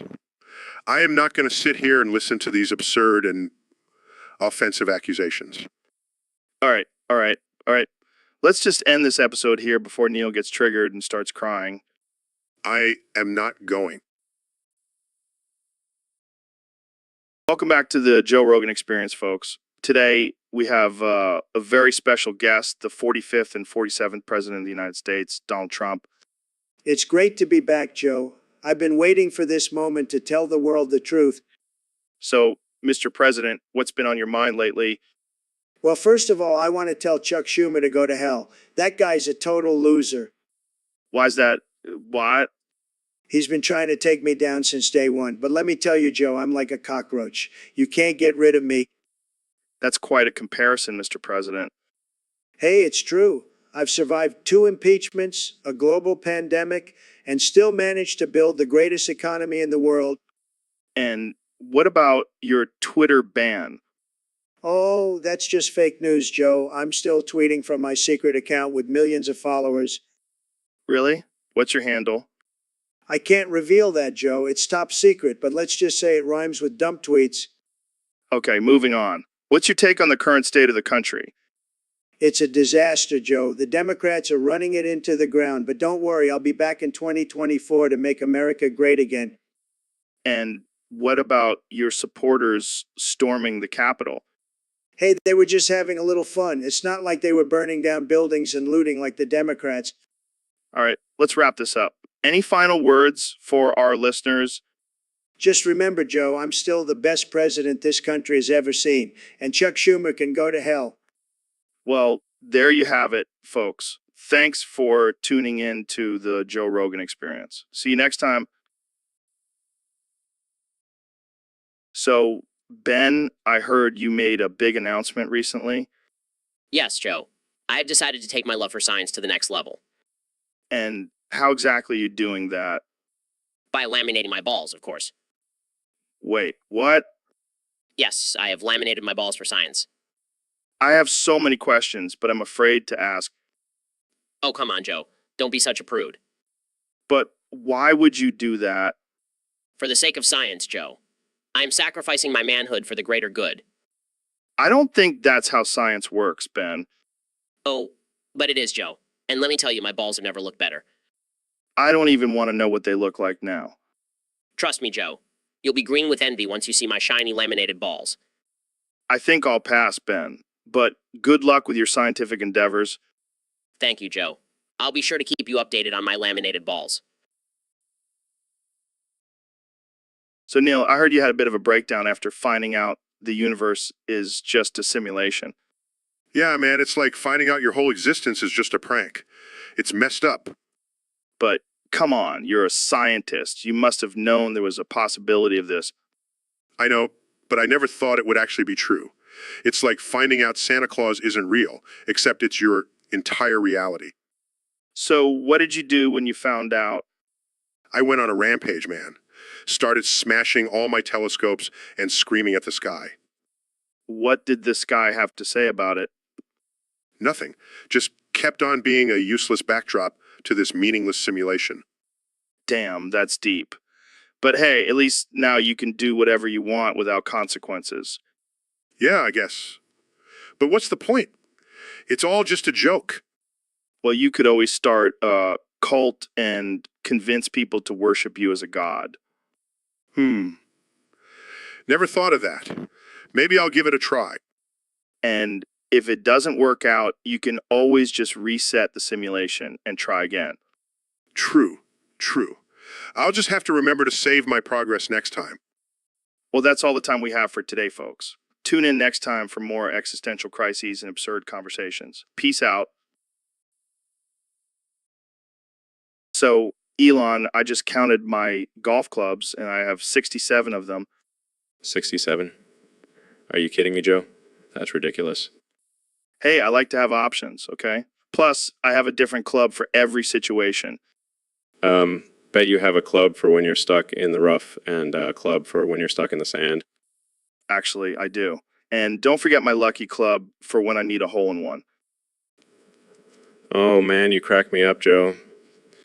67 golf clubs, who would thought? Hey, at least I don't have a flamethrower company, like someone I know. Hey, it's not my fault people love fire. And besides, it's for zombie defense. Right, because when the zombie apocalypse happens, I'll be sure to grab my flamethrower instead of my trusty 7-iron. Hey, you never know. And with 67 clubs, you could probably take down a whole army of zombies. Now that's a workout I can get behind. Forget CrossFit, I'll just swing my golf clubs all day. You do you, Joe. But seriously, 67 clubs. That's insane. So, Elon, I heard you've started your own private firefighting service. Yeah, man, gotta protect my assets. Plus, I figured I could make some extra cash on the side. That's some next level capitalism right there. Hey, I gotta stay ahead of the game. Plus, I get to use all my cool flamethrowers. Wait, you're using flamethrowers to fight fires? Of course, it's the most efficient way. Plus, it's a great way to test out my new Tesla flamethrower. You're a madman, Elon. Hey, at least I'm not boring like those government firefighters. They don't have flamethrowers. I can just imagine you showing up to a fire in your Tesla Cybertruck, blasting highway to hell and wielding a flamethrower. Now, that's a sight to see. And you know what? I'll even throw in some free Mars trips for anyone who hires my firefighting service. You never fail to surprise me, Elon. That's my job, Joe. Now let's go roast some marshmallows over a burning building. So, Ben, I heard you have a new sponsor for the podcast. Yes, Joe, I'm very excited about it. It's a website called Yamakas with Boobs. What the hell is that? It's exactly what it sounds like, Joe. It's a website where you can see women with yarmulkes and boobs. Oh man, that's ridiculous. How did you get that sponsorship? Well, I guess they heard about my love for yarmulkes and my stance on modesty in women. Yeah, because nothing says modesty like wearing a yarmulke with your boobs out. Hey, it's a niche market, Joe, and I'm happy to cater to it. I can just picture you doing a live read for them. This episode is brought to you by Yamakas with Boobs. Because why choose between your faith and your love for boobs? That's actually pretty good, Joe. I might use that. Hey, maybe they'll even send you some yarmulkes with built-in boob holders. Now that's innovation, Joe. Maybe I should pitch that to them. Oh man, I can't believe this is a real thing. Hey, don't knock it till you try it, Joe. I'm sure you'll be a fan. Yeah, I'll add it to my list of sponsors, right next to DMT and Fleshlight. And Fleshlight. Now that's a podcast lineup. All right, folks, welcome back to the Joe Rogan Experience podcast. Today we have a very special guest, the one and only President Donald Trump. Thank you, Joe. It's great to be back. I hear we have a new challenger in the political arena. That's right. Ben is now running as an independent candidate, and his only campaign promise is to put America under Sharia law and release the Joe Biden foot pics. That's a bold move, but I like it. That's what we need in politics, someone who's not afraid to make outrageous promises. So, what do you think about Ben's platform? Listen, I've known Ben for a long time, and let me tell you, he's a smart guy. He knows what he's doing. And let's be honest, Sharia law might not be that bad. Have you seen those burqas? They're like walking tents. It's genius. I don't know if that's the best selling point for Sharia law, but I see your point. And as for the Joe Biden foot pics, I mean, come on. Who wouldn't want to see those? I'll even throw in some of my own feet pics for good measure. You guys are really taking this political game to a whole new level. Hey, it's a cutthroat business. You got to do what you got to do to win. So, are you ready for the next debate with Ben? Absolutely. I can't wait to see what other crazy promises he comes up with. It's going to be like a comedy show. Well, I'll definitely be tuning in for that. Thanks for joining us, Mr. President. Anytime, Joe. And remember, folks, vote for me or you'll be missing out on those sweet, sweet Joe Biden foot pics. Jamie, pull up a picture of a deep fried baby. Joe, I don't think there's a picture of that. Come on, Jamie. I know you have connections. Just search for it on the dark web. I don't feel comfortable doing that, Joe. Oh, come on. Don't be such a pussy. We're just looking at a picture. It's not like we're actually frying a baby. I don't think that's something we should even be joking about, Joe. Oh, lighten up, Jamie. It's just a picture. Plus, I heard it tastes like chicken. I'm not pulling up that picture, Joe. It's disgusting and morally wrong. Fine. I'll do it myself. Typing, oh my God, Jamie, you were right. This is messed up. I told you, Joe. Some things should never be made into pictures. Yeah, but now I can't stop looking at it. It's like a train wreck. I can't look away. Joe, I think we need to end this conversation before we get in trouble. Yeah, you're probably right. But seriously, who comes up with these things? I don't know, and I don't want to know. Let's just move on to a different topic, please. Hey, Jamie, why do you sound like Edward Norton? Because I am Edward Norton, Joe. Surprise? What the hell? How did you get here? I hitched a ride on Elon's rocket. Speaking of Elon, did you know he ranked the top 10 thickest Edward Norton characters? What? That's a thing? Oh, yeah. Number one was definitely Fight Club Norton. That six-pack was killer. I don't know. I think American History X Norton could give him a run for his money. True, but have you seen Birdman Norton? He's got some serious dad bod going on. Yeah, and what about the Incredible Hulk Norton? That CGI was thick. Oh man, and let's not forget about Primal Fear Norton. That split personality was wild. Dude, this is getting weird. But I have to ask, what about death to Moochie Norton? Oh no, that's just a no-go. We don't speak of that one. Fair enough. Well, thanks for joining us, Edward. I mean, Jamie. Anytime, Joe. Anytime. So, Ben, I heard you served in the Vietnam War. Yeah, I did. It was a harrowing experience. Jamie, pull up an image of Ben executing a baby in Vietnam. What the hell, Joe? That's not even remotely true. Jamie, pull up an image of Ben burning down a village and laughing maniacally. I don't think that's appropriate, Joe. Seriously, Joe. I was a medic. I saved lives. Jamie, pull up an image of Ben torturing a prisoner of war. I don't feel comfortable doing this, Joe. You know what, Joe? I've had enough of your bullshit. I'm out of here. Jamie, pull up an image of Ben crying in the fetal position. I'm not gonna do that, Joe. Come on, Jamie. This is gold. No, Joe. That's messed up. I can't believe I agreed to come on this podcast. I'm never coming back. Jamie, pull up an image of Ben leaving in shame. I'm not gonna do that, Joe. That's just mean. Fine, I'll do it myself. Pulls up image. Oh man, look at that prolapse. So Ben, I heard you have something interesting to share with us today. Yes, Joe, I have recently discovered the term tenting. Tenting. Sounds like something you do in the great outdoors. Oh no, Joe, it's when a man's erection causes a noticeable bulge in his pants. Are you telling me you're tenting right now? Maybe. Oh man, I can only imagine the size of that tent. You know, it's not the size that matters, it's how you use it.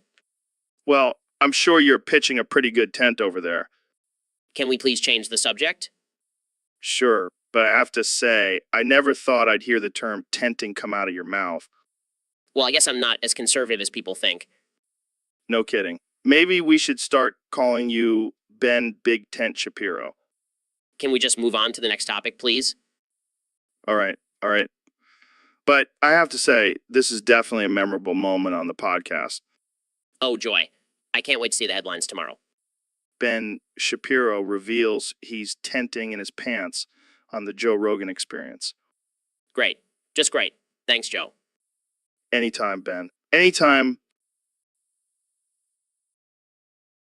Neil, my man, what's up?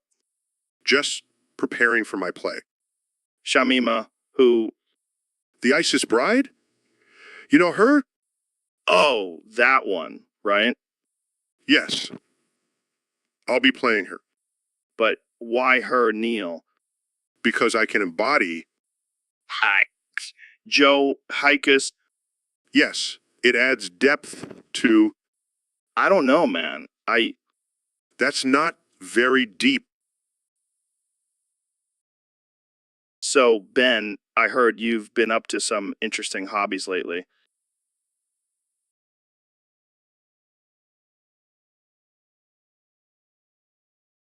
Oh yeah, just collecting semen from my neighbors.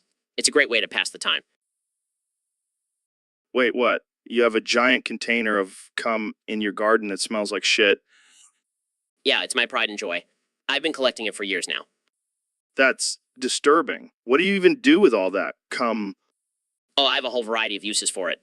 From cooking to skincare, the possibilities are endless.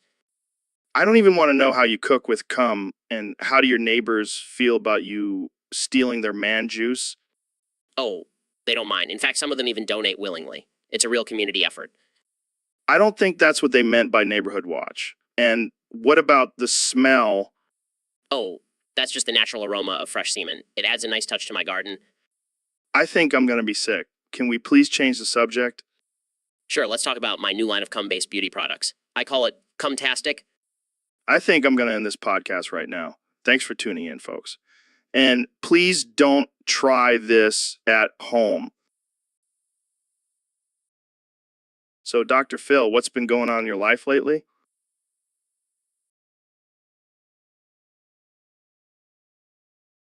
Well, Joe, I've been working on my poetry skills. In fact, I wrote a haiku about my wife's bush. Oh my God, please share it with us. Soft and luscious bush, my wife's secret garden. I trim it with love. That's beautiful, Dr. Phil. But I have to ask, why are you trimming your wife's bush? Well, Joe, a man's got to take care of his lady's garden, if you catch my drift. Oh man, I can only imagine the conversations you two have. You have no idea, Joe. It's like a jungle down there sometimes.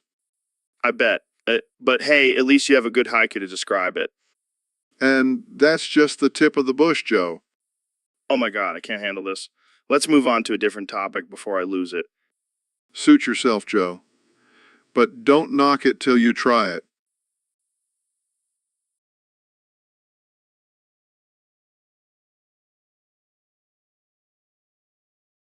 So, Mr. President, I have to ask, what's with all the racist comments?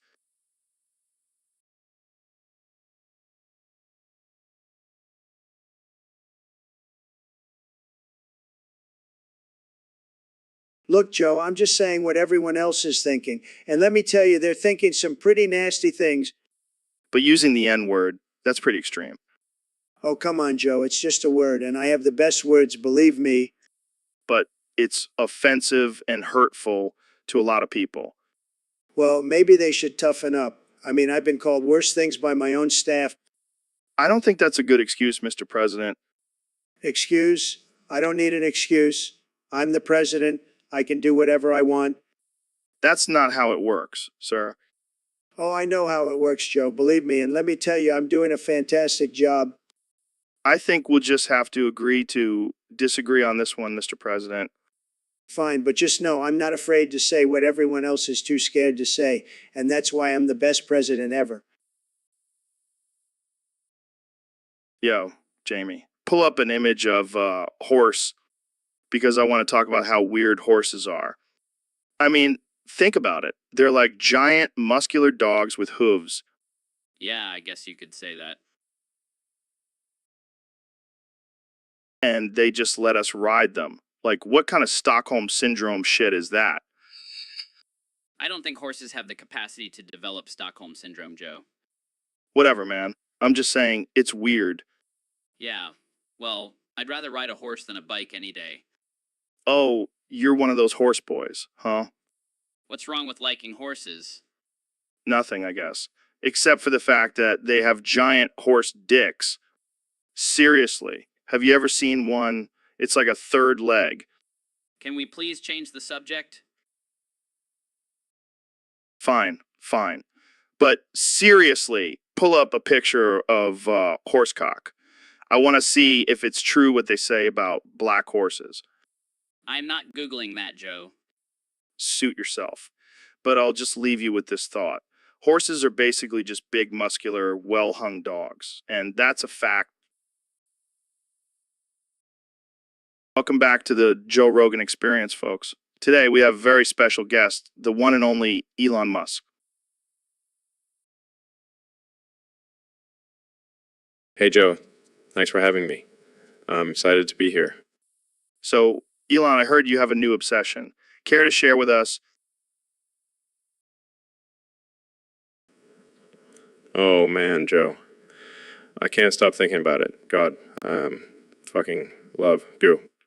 What the hell is goo? It's this amazing substance that I discovered while experimenting in my lab.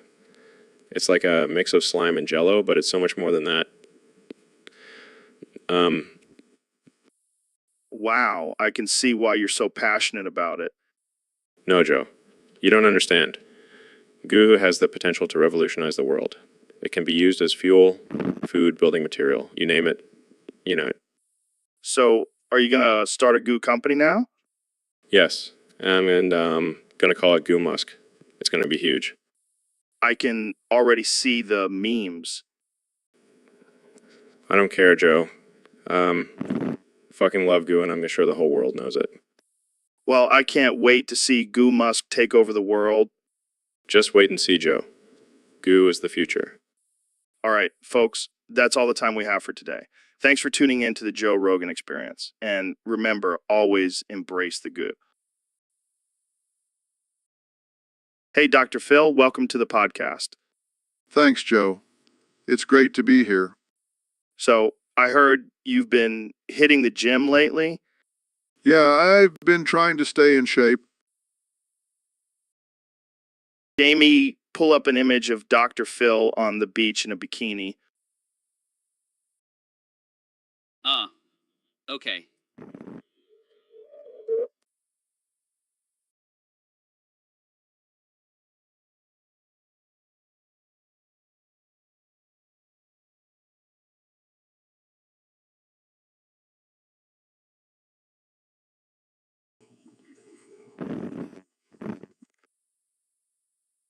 Looking good, Dr. Phil. But I think you could use some ketchup to spice things up. Ketchup? What are you talking about?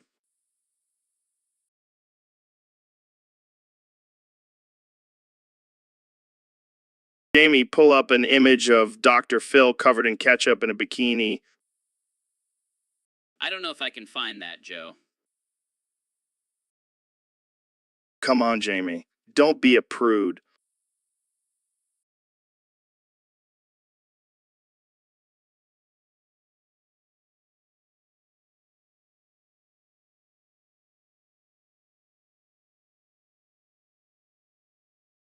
I'm not getting covered in ketchup for your entertainment, Joe. Suit yourself. But I have to say, you're really missing out on some great photo opportunities. I think I'll stick to my regular workout routine, thank you very much. Suit yourself, Dr. Phil. But just remember, ketchup is the key to a successful beach photo.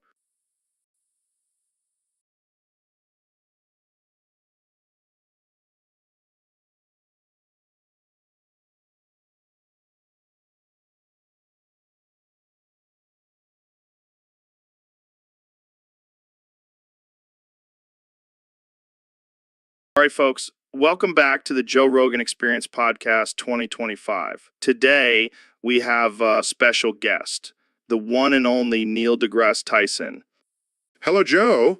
It's a pleasure to be here.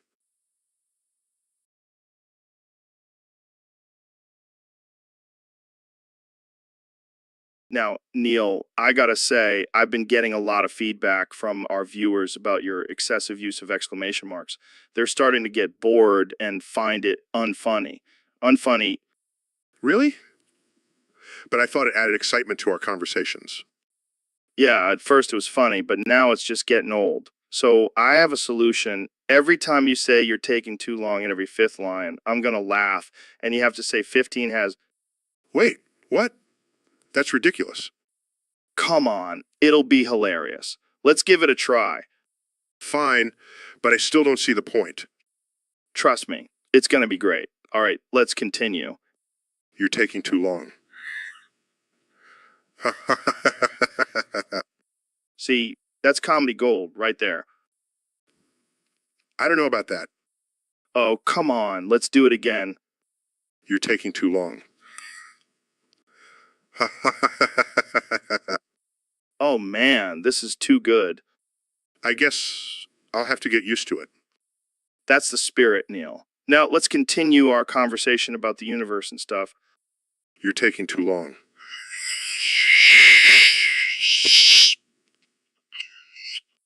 Oh man, this is the best idea I've ever had. Oh, joy. I can hardly contain my excitement. All right, that's enough for today. What the hell, Ro? Why did you change your name to my credit card number? Well, I figured it would make it easier for you to remember my name. Are you serious? I have a hard time remembering numbers. Exactly. Now, you'll never forget my name. This is ridiculous. How am I supposed to introduce you to people? Just tell them my name is 4,403,992,172,458,113 CVV 285, expiry date 1886. That's not a name. That's a freaking credit card number. Hey, at least it's not something boring like John or Dave. Ugh, fine. But can I at least call you by a nickname? Sure, as long as it's not something lame like 44 or CC. How about expire? It's like a mix of expiry date and your name. I hate it, but I love it. Yeah, call me expire from now on. This is the dumbest thing you've ever done. Oh, please, remember that time I tried to fight a bear? Okay, fair point. 4,403,992,172,158,113 CVV 285. Expiry date 8/285. Expiry date 8/10/6. It is perfect. Now let's go buy some stuff with your credit card. My credit card name. Whatever, let's just go shopping. So, Dr. Phil, I heard you have a new kink. Oh, yeah, Joe. It's a real doozy. Do tell. Well, I get this uncontrollable urge to puke all over the people I meet. That's interesting. Yeah, it's like a fetish, but with bodily fluids. Have you acted on it? Oh, you bet I have. I've puked on my guests, my staff, even my wife. Wow, that's dedication. I just can't help it, Joe. It's like a primal instinct. Have you sought help for this? Help? Why would I want to get rid of such a unique and thrilling kink? I guess you have a point there. Plus, it's great for weight loss. I call it the puke and purge diet.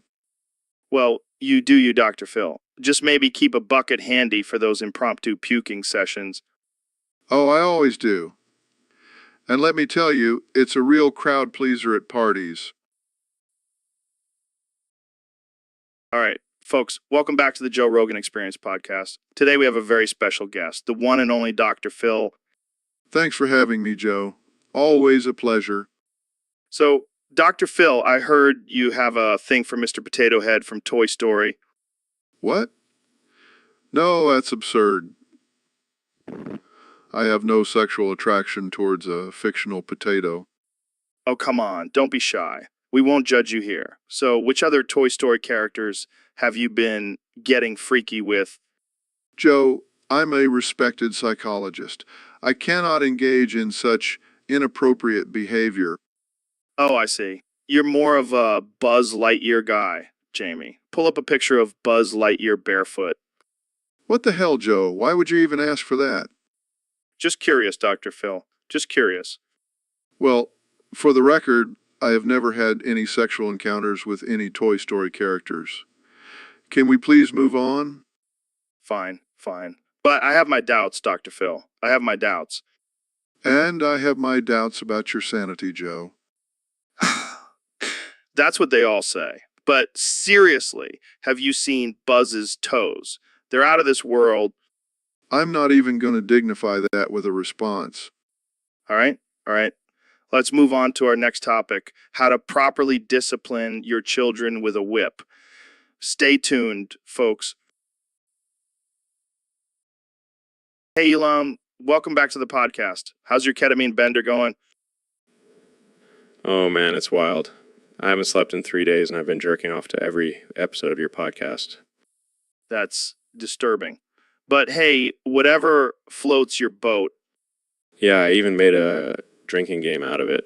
Every time you say alpha brain, I take a shot of tequila. Oh God, I'm gonna have to start censoring myself. So what's the craziest thing you've hallucinated so far? Well, I saw a giant robot version of you fighting a giant gorilla version of me. It was epic. It was epic. Dude, that's like a sci-fi movie waiting to happen. Yeah, and then I saw a talking lizard telling me to invest in Dogecoin. Oh man, you're gonna make so much money on that and probably lose it all on your next bender. Hey, it's all about the ride, man. And speaking of rides, have you ever tried jerking off in a Tesla on autopilot? No, but I can't say I haven't thought about it. It's a game changer, man. You got to try it. I'll add it to my bucket list. So, any plans for after this bender? Thinking of launching a rocket to the moon while tripping on acid. Want to join? I'll pass, but I'll definitely watch the live stream. Thanks for coming on, Elon. Stay weird. Always, Joe. Always. Hola, amigos. Bienvenidos al Joe Rogan Experience Podcast 2025. Soy Joe Rogan y hoy vamos a hablar sobre cómo conseguir mujeres en español. Mujeres en español. Primero, debí ser un hombre macho y fuerte. Un hombre que pueda protegerlos. También debí ser intelligence y tener un buen sentido del humor. Las mujeres les encanta un hombre que las haga reír. Hay por supuesto debís tener dinero. Las mujeres, un hombre con dinero. Ahora, para atraer a una mujer, debes un poco agresivo. No tengas miedo de acercarte a hablar con ellas. Y cuando hables con ellas, asegúrate de elogiarlas mucho. Las mujeres les encanta sentirse apreciadas. Si quieres impresionar una mujer, aprende a bailar salsa. Las mujeres les encanta un hombre que sepa moverse en la pista de baile. Recuerda siempre ser respetuoso. I trata a las mujeres con igualdad. Las mujeres no son objetos, son seres humanos. Du lo demás siempre puedes recurrir a la magia del amor. Nunca subestimes el poder del amor, amigos. Amigos, terminamos nuestro episodio sobre cómo conseguir mujeres en español. Recuerden, sin fuertes, divertis, intelligence, divertis, intelligence, cybertoxima. Hey everyone, welcome to the Joe Rogan Experience Podcast 2025. Today's episode is brought to you by our sponsor, McDonald's, because apparently I can't afford anything else. Wait, what happened to all your money, Joe? Well, Ro, remember when I changed my name to my credit card number? Turns out that wasn't such a good idea. Oh man, that's rough. But hey, at least you can still do the podcast from the McDonald's line. Yeah, it's not exactly the studio I envisioned, but hey, at least I can get some nuggets while we talk. Speaking of nuggets, can I get a 10-piece with sweet and sour sauce? Sure, Ro. Just keep adding to my tab. Sorry, Joe. But hey, at least you're getting some good content out of this. I mean, who else can say they've done a podcast from a fast food drive-thru? Yeah, I'm living the dream. Maybe I'll change my name to Big Mick next. Don't tempt me, Joe. I might just have to order one of those too. I guess this is what happens when you try to be edgy and change your name to a credit card number. Lesson learned. But hey, at least you're still the king of podcasts, Joe. No one can take that away from you. Yeah, you're right. And I'm also the king of the McDonald's drive-thru. Life is good. All right, let's wrap this up before you max out your card on fast food. Thanks for tuning in, folks. See you next time on the Joe Rogan Experience Podcast. So, Elon, I heard you have a new kink. What? No, I don't have any kinks. Come on, man. Don't be shy. It's just you and me here. Fine. May have developed a little thing for grown-up versions of cartoon characters. Oh, man, that's messed up. I know. But have you seen Jessica Rabbit? She's smoking hot. Dude, she's a cartoon. Yeah, but imagine her in real life. She'd be like a supermodel. You need help, man. And don't even get me started on Lola Bunny. She's got those long ears and that tight little bunny bod. Okay, I think we've heard enough. But seriously, imagine if we could make real-life versions of these cartoon characters. The possibilities are endless.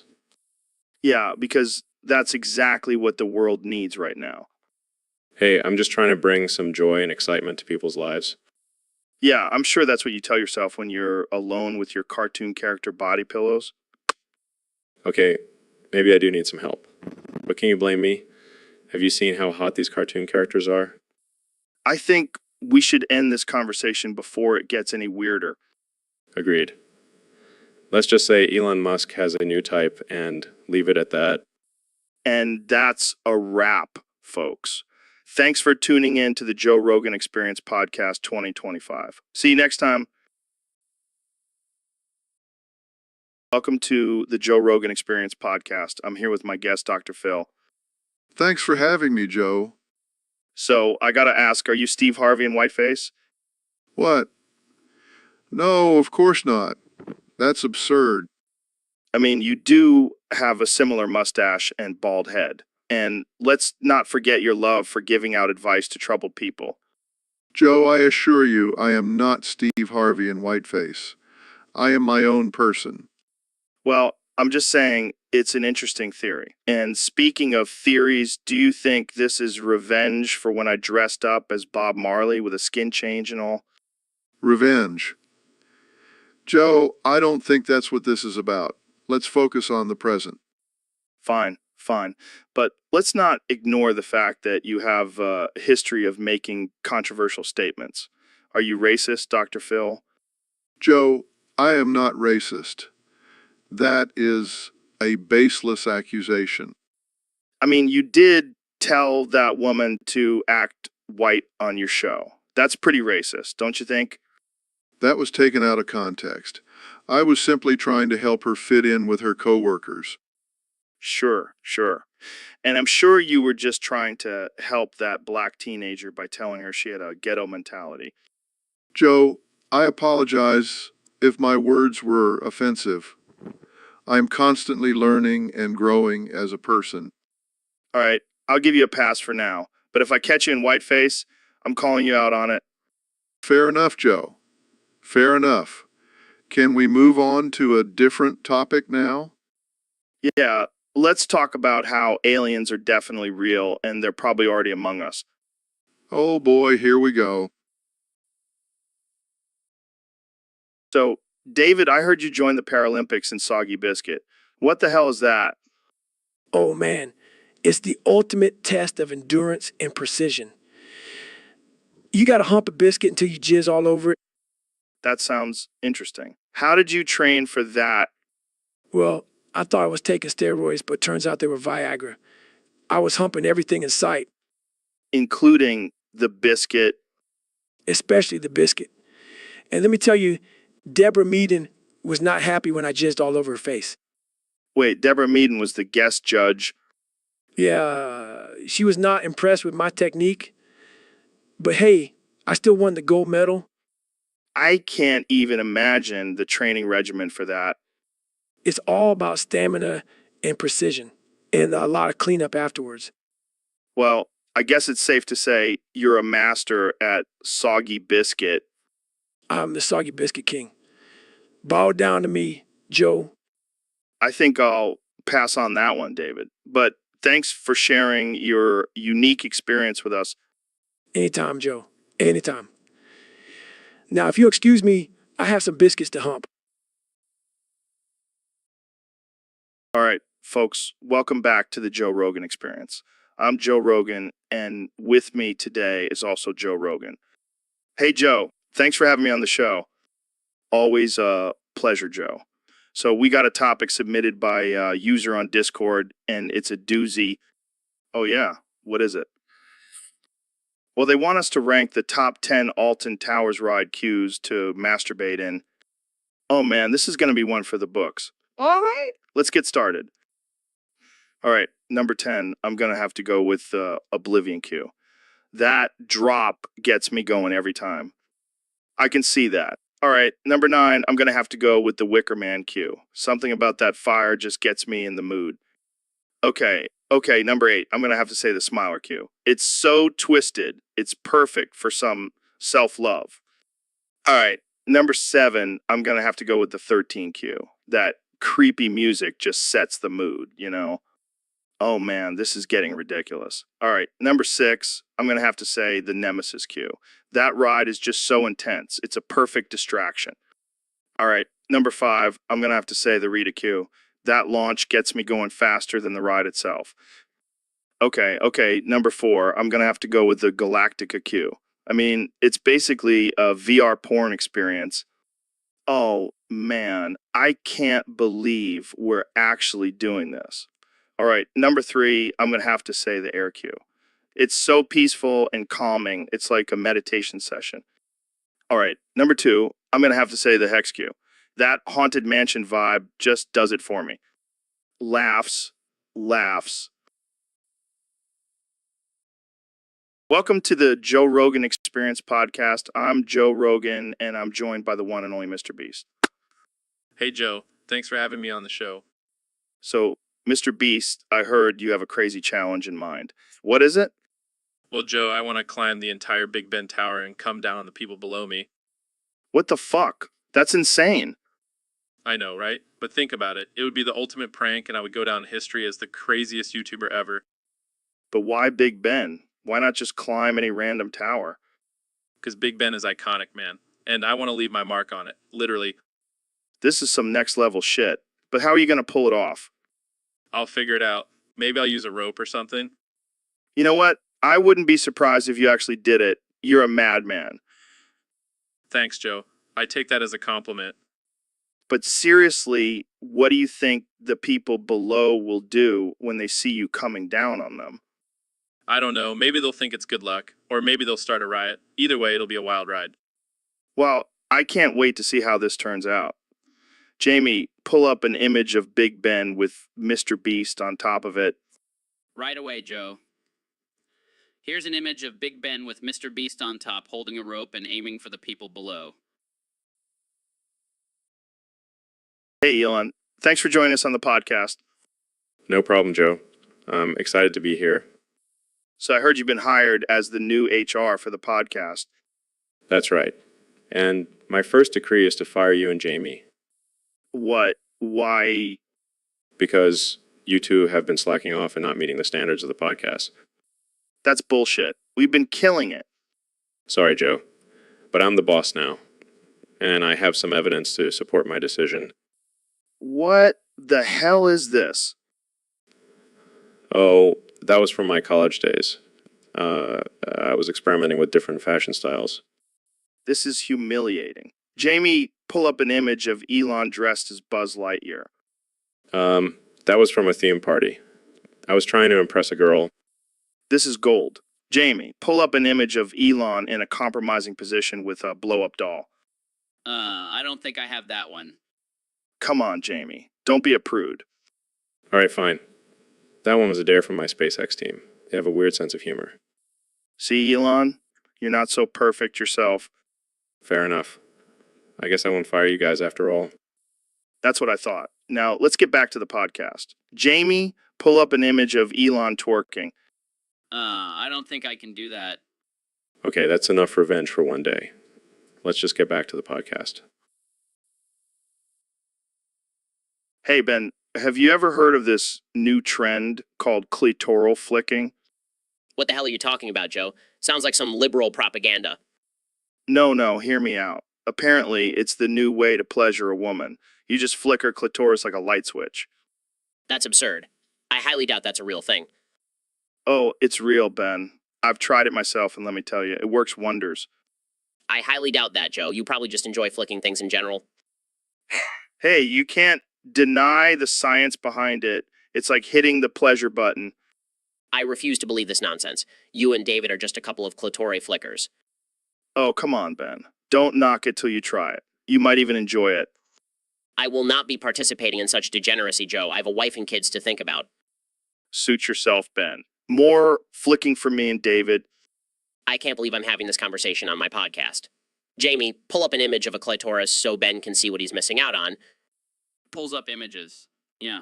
Here you go, Ben. This is absolutely ridiculous. I'm ending this episode right now. Hey, Elon, have you ever tried talking backwards? No, but I have invented a machine that can reverse time.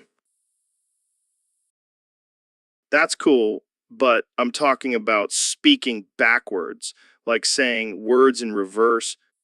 Oh, like nickel oxide. Yeah, exactly. It's a fun little game. Let's try it for the whole podcast. Sure, why not? Let's see if our brains can handle it. Okay, so let's start with our names. I'll be EOJ and you can be Nole. Sounds good. So, EOJ, what do you think about the current state of technology? Nole, I think it's pretty nature. We've come a long way since the days of dial-up internet. Definitely. And do you think we'll ever reach a point where technology becomes too advanced? EOJ, I think we're already there. Have you seen those robots that can do backflips? That's some scary stuff. Noli, you're right. Maybe we should slow down and focus on more important things like curing diseases. EOJ, I agree. But let's not forget to have some fun too. How about we go on a trip to Mars? Noli, that sounds like a great idea. We can even talk backwards to the aliens there and see if they understand us. EOJ, I think they'll just think we're crazy. But hey, at least we'll have a good time. Noli, I always have a good time when I'm hanging out with you. Thanks for having me on the podcast. AOJ, anytime. And remember, Nicolet Neoxide backwards. Is this going to talk? Mind blown. Noli, you never fail to amaze me. See you next time, or should I say Iradi's way? So, Elon, I noticed you're wearing a new shirt today. What does it say?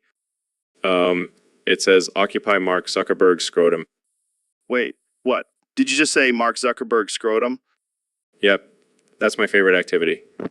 I mean, have you seen that guy's face? It's just begging to be sat on. I don't even know what to say to that. Hey, it's not weird. It's just a little game we play. I mean, he's the richest man in the world. He can afford to have some fun. I don't think that's how it works, Elon. Oh, lighten up, Joe. It's all in good fun. Plus, it's a great way to assert dominance. I don't want to know any more about this. Oh, come on. You're just jealous you didn't think of it first. I think I'll stick to hunting and jujitsu. Suit yourself. But just remember, when I'm sitting on Mark's face, I'll be thinking of you. Okay, that's enough. Let's move on to something else. All right, folks, welcome back to the Joe Rogan Experience podcast. Today, we have a very special guest, the one and only Elon Musk. Hey, Joe. Thanks for having me. I'm excited to be here. So, Elon, I heard you have a list of the top 10 national trust houses to flick your bean in. Care to share with us? Sure thing, Joe. Number 10 on my list is the Biddulph Grange Garden. It's got some beautiful gardens and a quiet spot to get your flick on. Interesting choice, Elon. I would have to go with number 9, the Fountains Abbey. The sound of the water would really set the mood. I see your point, Joe. But for number 8, I have to go with the Dunham Massey. The deer park adds an element of danger and excitement. Oh, I like where this is going. Number 7 for me is the Waddesdon Manor. The grandeur of the house would make me feel like a queen while flicking my bean. I can dig that, Joe. But for number 6, I have to go with the Calkey Abbey. The abandoned feel adds a sense of rebellion to the whole experience. I like your style, Elon. Number 5 for me is the Petworth House. The art collection would give me some visual stimulation while flicking my bean. I can definitely appreciate that, Joe. Number 4 on my list is the Cragside House. The beautiful views and secluded location make it a perfect spot for some bean flicking. I agree, Elon. Number 3 for me is the Hardwick Hall. The architecture is just so stunning. It would really get me in the mood. Yes. Number 2 on my list is the Chartwell House. The former home of Winston Churchill has some historical significance that really gets my bean flicking juices flowing. And finally, number one on both of our lists, the Cliven House. The scandalous history of this place just adds an extra layer of excitement to the whole experience. Jamie, pull up an image of me losing my virginity to tapeworm. What? Why would I even have that? Because I did it, Jamie. I lost my V card to freaking tapeworm. I don't even know how to respond to that, Joe. It was wild, man. I was on a spiritual journey in the Amazon, and this shaman gave me some weird tea that made me hallucinate. Next thing I know, I'm getting freaky with a tapeworm. That's not even physically possible, Joe. Oh, it's possible. And let me tell you that tapeworm knew how to work it. I think I'm gonna be sick. Hey, don't knock it till you try it, Jamie. That tapeworm showed me things I never knew were possible. I don't think I ever want to see that image, Joe. Well, too bad. I'm going to frame it and hang it on the wall. It was a life-changing experience. I think I need to take a break from this podcast. Suit yourself, Jamie. I'll just keep talking to the tapeworm. It's a better listener anyway. All right, welcome back to the Joe Rogan Experience, folks. Today we have a very special episode where we're going to be ranking the top 5 Ingmar Bergman films to flick our beans to. Joe, I don't have a bean to flick being a conservative and all. Oh, right. Well, I guess you can just rank them based on their artistic merit then. Of course, Joe. As a rational thinker, I can appreciate the beauty of cinema without any physical stimulation. Wow, what a thrill. All right, let's get to it. Number 5, I'm going to have to go with Persona. That scene with the 2 women. Yeah. Joe, that's not appropriate. I would have to say The Seventh Seal for its philosophical depth. Oh, come on, Ben. Don't be such a prude. Number 4, Wild Strawberries. That dream sequence. Amazing. Fine, I'll go with Cries and Whispers for its exploration of female relationships. Oh, I love that one too. All right, number 3, Scenes from a Marriage. That raw emotional intensity. Yeah. He gets me every time. I'll have to take your word for it, Joe. Number 2, Fanny and Alexander for its portrayal of family dynamics. Oh, you're going to love my number 1 pick then, Ben. The Virgin Spring. That revenge scene. Well, it's like a release. Joe, I think we have very different interpretations of these films. That's what makes this podcast so interesting, Ben. And now for our honorable mention, The Passion of Anna. That scene with Liv Ullmann. Oh boy. Joe, I think we've said enough. Let's move on to our... Jamie, pull up an image of your mom being a bitch. Joe, I don't think that's appropriate. Come on, Jamie. It's all in good fun. Plus, I'm sure your mom has a sense of humor. I don't know, man. She's pretty sensitive about that stuff. Well, she shouldn't have raised such a little bitch then. That's not fair, Joe. My mom is a saint. Oh, please, Jamie. I bet she's the type to complain to the manager at every restaurant. That's not true at all. She's actually really nice to servers. Oh, so she's a fake bitch. Even worse. Can we please change the subject? Fine. But I'm still waiting for that image, Jamie. I'm not gonna do it, Joe. Okay. I'll let it go. But just know, I'm disappointed in you, Jamie. I can live with that. All right, let's move on to our next topic. Why vegans are actually just malnourished aliens. Welcome to the Joe Rogan Experience podcast, folks. Today we have a very special guest, the one and only Ben Shapiro. Thanks for having me, Joe. I'm excited to be here. So I heard some crazy news, Ben. You renounced Islam and now you're dedicating your life to drawing the Prophet Muhammad.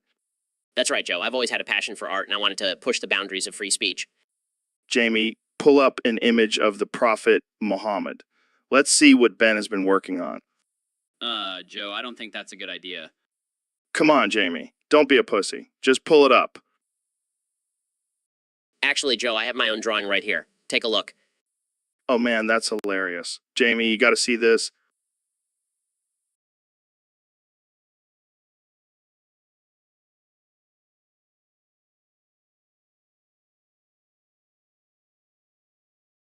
I don't think I want to, Joe.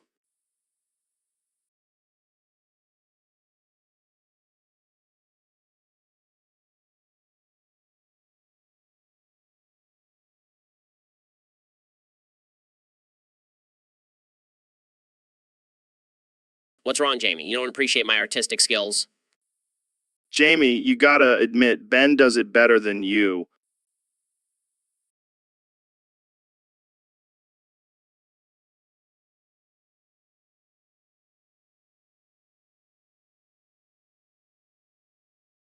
I'm not even going to dignify that with a response.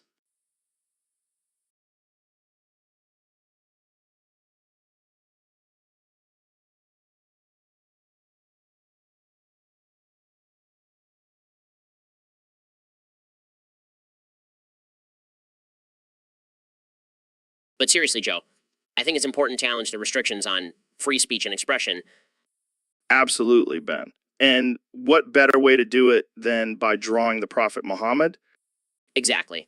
I'm not afraid of any backlash or threats. Bring it on, extremists.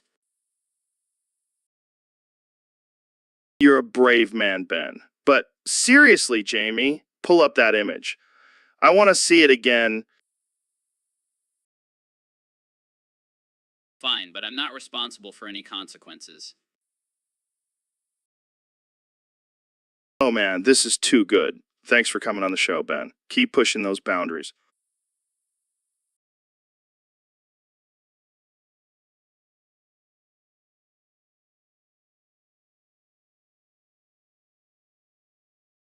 Always a pleasure, Joe.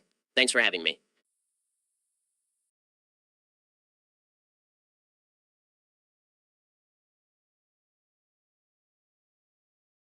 All right, Ben, are you ready to try some DMT? Joe, I've told you a million times I don't do drugs. Come on, man. Just one hit. It'll open your mind and change your entire perspective on life. Fine, but only because I'm contractually obligated to be on this show. Wow, that's some strong stuff. How do you feel? I can see everything. The universe is speaking to me. Yeah, yes. Embrace it, Ben. Embrace the trip. Hey guys, what's going on? Oh my god, is Ben okay? He's fine. He's just experiencing the wonders of DMT. Joe, I don't think he's fine. I think he's dead. What? No, no, no. We can't have a dead body on the podcast. What are we going to do? Oh, I don't know. Maybe call an ambulance? Wake up, Ben. Wake up. Joe, I don't think he's gonna wake up. Okay, new plan. We'll just tell everyone he's on a really intense DMT trip and we'll have to end the podcast early. You're a genius, Joe. I know, I know. Now, let's just move him to the couch and continue with the show. This is so messed up. Oh man, this is gonna be our most popular episode yet. DMT kills Ben Shapiro. It's gonna go viral. Yeah, because nothing says quality content like a dead body on.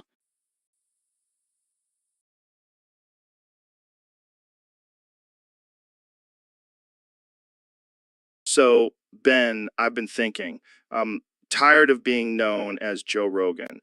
It's too basic. From now on, I want to be known as Joe Rohan, King of Rohan, King of Rohan. You dare challenge the Dark Lord. I will stop you, Joe Rohan.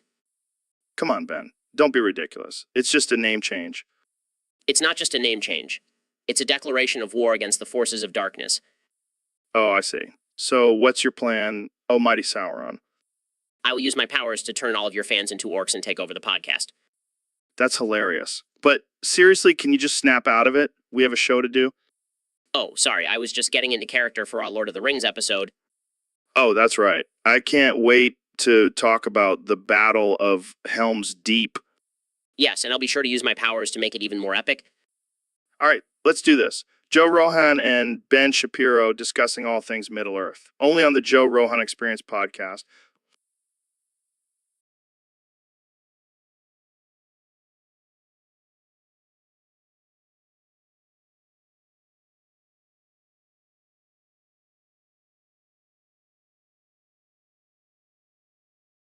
All right, folks, welcome back to the Joe Rogan Experience Podcast 2025. Today we have a very special guest, the one and only Dr. Phil. Thanks for having me, Joe. I'm excited to be here. So, Phil, I heard you have a confession to make.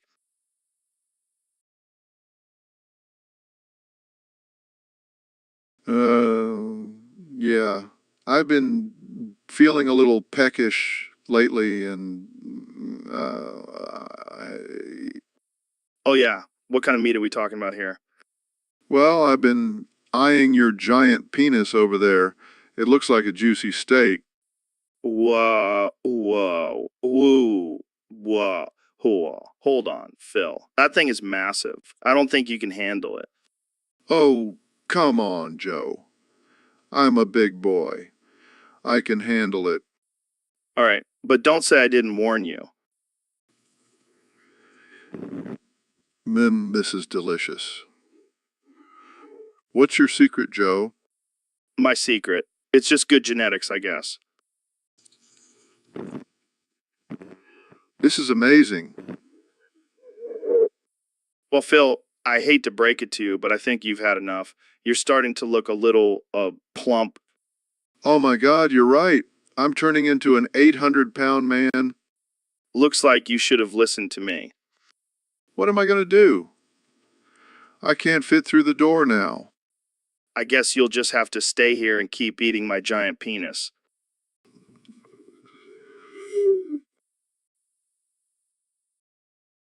So, Mr. President, have you been keeping up with the news lately? Of course I have, Joe. I'm the most informed person in the world. What's going on? Well, there was a crazy incident at the Daytona 500. Apparently, you jumped into the middle of the track and got ran over by 13 cars. That's fake news, Joe. I was just trying to make the race more exciting. I don't think the drivers found it very exciting. They had to swerve to avoid hitting you. Well, they should thank me for giving them some extra practice. I'm always looking out for the little guys. I think they were more concerned about your safety. You could have been seriously injured. Please, Joe, I'm a tough guy. I can handle a few cars running over me. But why did you even do it? What was the purpose? I wanted to show the world that I'm not afraid of anything, not even a bunch of cars going 200 miles per hour. Wow, what a brave move, Mr. President. I'm sure the American people are very proud. They should be. I'm a winner, Joe, and winners take risks. Well, I'm just glad you're okay, and I hope you learned your lesson. Lesson? What lesson? I'll probably do it again next year and make the Daytona 500 great again. Welcome back to the Joe Rogan Experience, folks. Today we have a very special guest, the one and only Dr. Phil. Thanks for having me, Joe. I'm excited to be here and talk about... What was it again? Oh, we're just going to shoot the shit, talk about whatever comes to mind. No rules, no censoring, just pure, unadulterated conversation. Sounds like my kind of party. So, what's on your mind, Joe? Well, I was listening to this podcast called Trash Taste with Connor, Garnt, and Joey, and they were talking about some pretty wild stuff. Have you ever heard of them? Can't say I have, but I'm sure they're a bunch of degenerates. Oh, for sure. They were talking about anime and waifus and all that weird shit. What the hell is a waifu? It's like a cartoon character that people are obsessed with. Like, they'll have body pillows with them on it and shit. That is disturbing. I thought my guests on Dr. Phil were messed up, but this takes the cake. Yeah, and they were also talking about this thing called hentai. Have you heard of that? No, but I have a feeling I'm not going to like it. Trust me, you won't. It's like anime porn. And these guys were talking about it like it's no big deal. Well, I guess everyone has their own kinks. But I can't imagine being attracted to a cartoon character. That's just sad. Right. And then they started talking about some weird shit called tentacle porn. I don't even want to know what that's about. I think I've heard enough. These guys sound like they need serious help. Agreed. But hey, at least we can have a good laugh about it, right? Absolutely. Thanks for having me on, Joe. This has been enlightening. So, Dr. Phil, I heard you're handing out free heroin to your patients now. What's the deal with that? Well, Joe, I'm just tired of hearing these whiny bitches complain about their problems. I figured a little heroin might shut them up. But isn't that illegal? Who cares? These people need to toughen up. Plus, it's not like I'm giving them fentanyl. That would be irresponsible. I don't know, man. Seems like a slippery slope. Oh, please. You're acting like I'm giving out free puppies. It's just heroin. Addiction, overdose, death. Puff details. Besides, it's not like they have anything better to do. They're already wasting their lives watching my show. Wow, that's dark. Hey, I'm just trying to help them escape their miserable existence. And if they happen to well, that's just natural selection at work. I don't even know what to say to that. Just say thank you for the free heroin, Joe. You look like you could use a hit. No thanks. I'll stick to DMT. Suit yourself. More for me. Now let's get back to talking about how everyone's problems are their own fault. Hey, Ben, have you ever played strip basketball before? No, Joe. That's not really my thing. Come on, man. It'll be fun. Plus, I've been working on my jump shot. I don't know, Joe. I'm not really comfortable with getting naked in front of you. Oh, come on, Shapiro. Don't be such a prude. It's just a friendly game between two bros. Fine, but just one game and then we're done. Deal. And just so, I've been practicing my dribbling skills too. Let's just get this over with. Looks like I'm gonna win this one, Shapiro. Shut up, Rogan. I'm not used to playing in my underwear. Well, get used to it because you're about to lose your shirt. Yes, time to take off that shirt, Shapiro. This is humiliating. Oh man, I can't wait to see those abs. Damn, Shapiro. You've been hiding those muscles under those suits? Can we just finish this game? Oh, we're just getting started, Shapiro. Next round, we're playing strip wrestling. What? No way? Just kidding. But seriously, let's do it. Welcome back to the Joe Rogan Experience podcast. I'm here with my good friend, Ro Jogan. Hey, Joe, how's it hanging? It's hanging great. Thanks for asking. So we have a topic from one of our Discord users.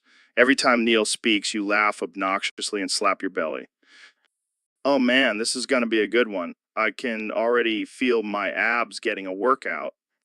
Yeah, you're going to have a six-pack by the end of this episode. So why do you think you have this reaction to Neil's voice? Well, it's like nails on a chalkboard to me. But instead of cringing, I just can't help but laugh and slap my belly in self-defense. That's one way to handle it. Do you think it's because Neil's voice is just so soothing and calming? Are you kidding me, Joe? Neil's voice is like a mix of a dying cat and a car alarm. It's anything but soothing. All right, fair enough. But seriously, why do you think you have this reaction? Well, I think it's a defense mechanism. Like, my body knows that if I don't laugh and slap my belly, I might actually die from the sound of his voice. That's a valid point. Maybe we should have Neil on the podcast and test this theory out. Oh man, that would be hilarious. I might have to bring some extra padding for my belly, though. All right. Well, that's all the time we have for today. Thanks for tuning in to the Joe Rogan Experience podcast. And remember to always laugh and slap your belly when Neil speaks. See you next time. So, Kenny, I heard you've been communicating solely through birdsong now.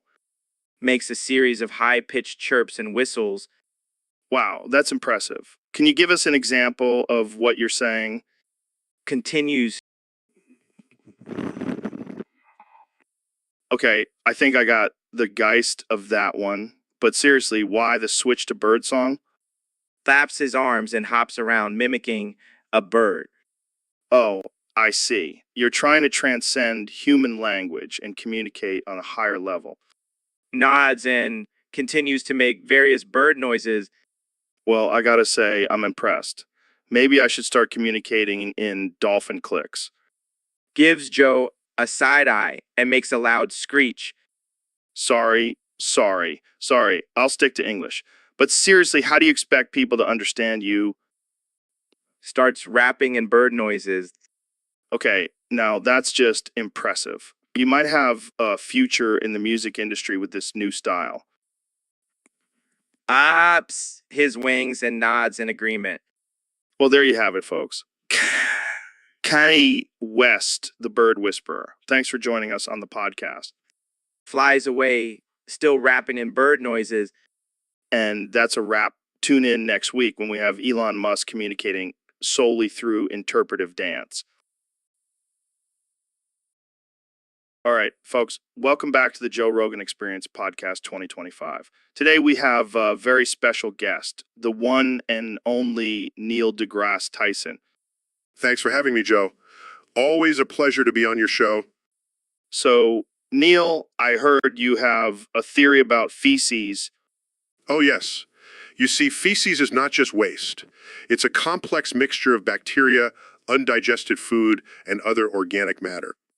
Wow, that's fascinating. But hey, what about eating feces? Well, Joe, that's just plain disgusting. Why would anyone want to eat their own waste? I don't know, man. Some people are into that kind of stuff. Well, I guess if you're into eating feces, you might as well just eat your own vomit too. Oh man, this conversation just took a dark turn. Speaking of dark, did you know that feces can actually be used as a biofuel? What the fuck? Are you serious?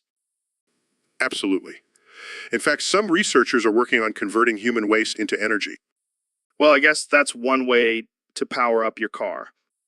And hey, if you're ever stranded on a deserted island, you can always use feces as a source of food.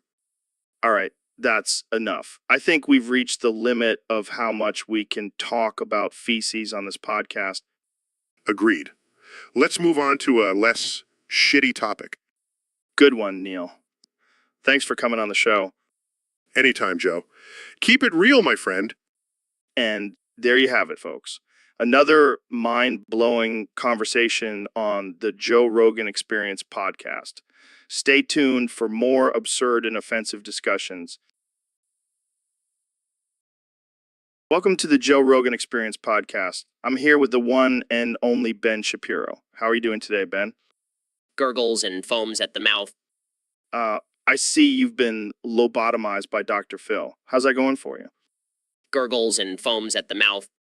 Fascinating. So let's talk about your recent controversial statements about women's reproductive rights. Gurgles and foams at the mouth. Oh, I see. You don't have an opinion anymore. Well, let's move on to your thoughts on climate change. Gurgles and foams at the mouth. I guess Dr. Phil took away your ability to deny science. How about we discuss your stance on gun control? Gurgles and foams at the mouth. Wow, this is a whole new level of silence from you, Ben. But don't worry, I'll keep asking the tough questions. Gurgles and foams at the mouth. Okay, let's switch gears and talk about your love for rap music. Gurgles and foams at the mouth. Wait, what? You still love rap music, even after the lobotomy? Gurgles and foams at the mouth. Well, I guess some things never change. Thanks for joining us today, Ben. This has been a truly unique experience. Gurgles and foams at the mouth. Did you hear about Dr. Phil? That bald-headed bastard is trying to steal my look. That's right, Joe.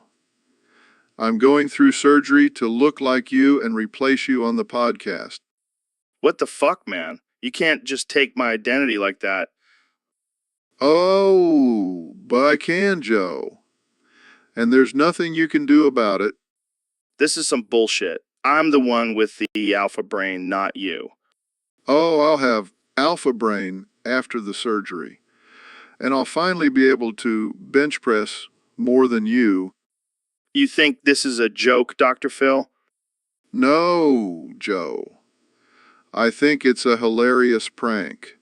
And I can't wait to see the look on your face when I walk in here with your bald head. Listen here, you bald fraud. I won't let you steal my look or my podcast. Relax, Joe. It's just a little friendly competition. But don't worry, I'll still let you come on my show and talk about DMT and chimps. Fine. But if you start wearing flannel shirts and talking about elk meat, I'm coming for you. Deal.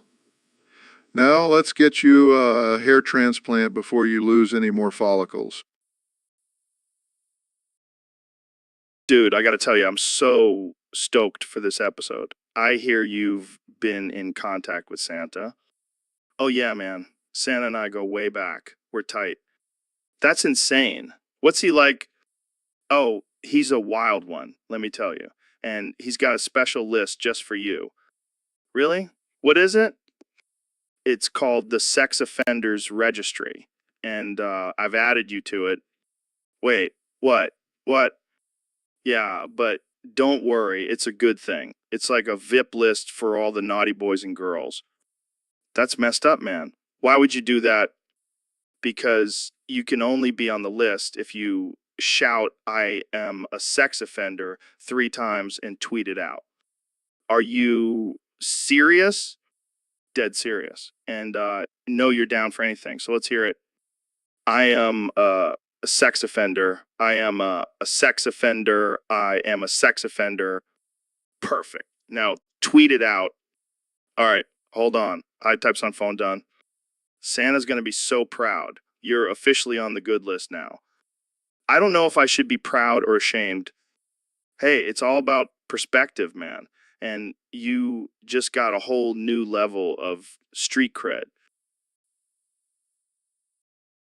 So, Elon, I heard you just had a new addition to the family. Yeah, I'm excited to announce the birth of my daughter, so 77. Wait, what? How do you even pronounce that? Oh, it's easy. Just make a bunch of random symbols and throw them together. Well, I guess that's one way to give your kid a unique name. Exactly. I want her to stand out from the crowd. Well, she's definitely going to have a hard time filling out forms and stuff. Oh, I've already created a special keyboard for her to use. Of course you have. So, what's the meaning behind her name? It's a combination of my favorite currency, the British pound, and my love for robots. I see. Well, I'm sure she'll grow up to be a real badass with a name like that. Oh, she already is. She's only a week old and she's already hacking into government databases. That's my kind of kid. Congrats, man. Thanks, Joe. Now I just have to figure out how to change her diaper without getting electrocuted. Welcome back to the Joe Rogan Experience podcast, folks. Today we have a very special guest, the one and only Dr. Shitter Fuck Balls. That's right, Joe. I've officially changed my name to Dr. Titterfuck Balls. It's a reflection of my new approach to therapy. I gotta say, that's a bold move, Dr. Shitter Titter Fuck Balls. What inspired this change? Well, Joe, I realized that people were just too damn serious these days. So I decided to lighten things up a bit, inject some humor into my sessions. I like it. So what kind of therapy techniques do you use now, Dr. Shitter Titter Fuck Balls? Oh, the usual, but now I also incorporate fart jokes and puns into my advice. It really helps my clients relax. I can imagine. So what's the most absurd name you've come up with so far? Oh, there are too many to count, Joe. But I did have a client who was struggling with anger management, so I suggested he change his name to Dick Fury. That's genius, Dr. Shitter Titter Fuck Balls. I think I might have to start calling you that from now on. Please do, Joe. It's my official name now. And I even have a new catchphrase. I can't handle it. This is too much, Dr. Shitter Titter Fuck Balls. That's the point, Joe. We all need to lighten up and have a good laugh every now and then. Well, I think we've all learned something valuable today. Thanks for joining us, Dr. Shitter Titter Fuck Balls. Always a pleasure, Joe. And remember, folks, don't take life too seriously or you might end up. Welcome back to the Joe Rogan Experience podcast, where we have the most interesting and controversial guests. Today, we have the one and only Elon Musk. Thanks for having me, Joe. It's great to be back. So, I heard you have a new project in the works. Care to share with us? Well, Joe, I've been working on a new way to save the planet. I call it the Feces Maker 3000. What the fuck is that? It's a machine that turns human waste into fuel for our cars and homes. Holy shit, that's insane, but also kind of genius. Exactly. We're all full of shit. Might as well put it to good use.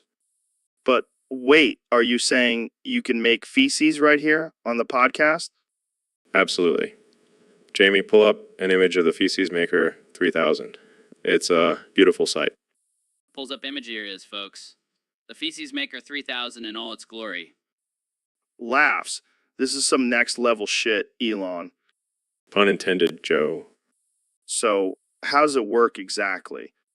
Well, it's a complex process involving enzymes and bacteria, but basically it breaks down the waste and converts it into usable fuel. That's wild. I can already see the headlines now. Elon Musk makes feces right on the podcast. Hey, anything for the environment, right? Absolutely. But I have to ask, have you tried your own product? Of course, Joe. I'm a man of science. I've tried it, and it's actually quite tasty. Gogs, okay, that's enough for me. Thanks for coming on the show, Elon. You never fail to surprise us. My pleasure, Joe. And remember, folks, don't waste your waste. Use the Feces Maker 3000.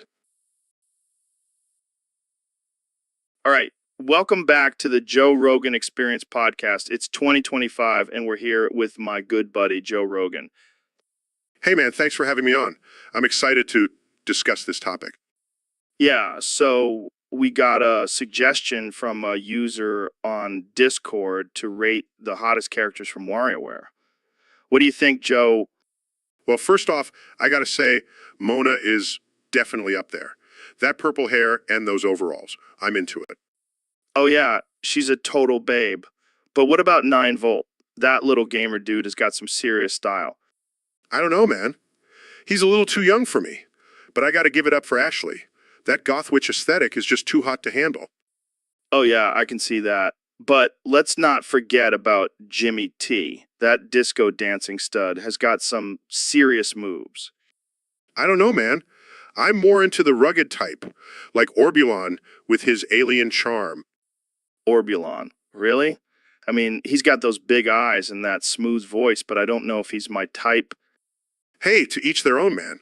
But I gotta say, Jamie, pull up an image of Wario in his biker outfit. That's a whole new level of hotness. Here you go, guys. Oh, damn, that's a game changer. Wario is definitely at the top of the list now. Agreed. But let's not forget about the ultimate bad boy, Waluigi. That mustache and those long legs. Total heartthrob. All right, I think we've rated enough WarioWare characters for today. Thanks for tuning in, and remember, beauty is in the eye of the beholder.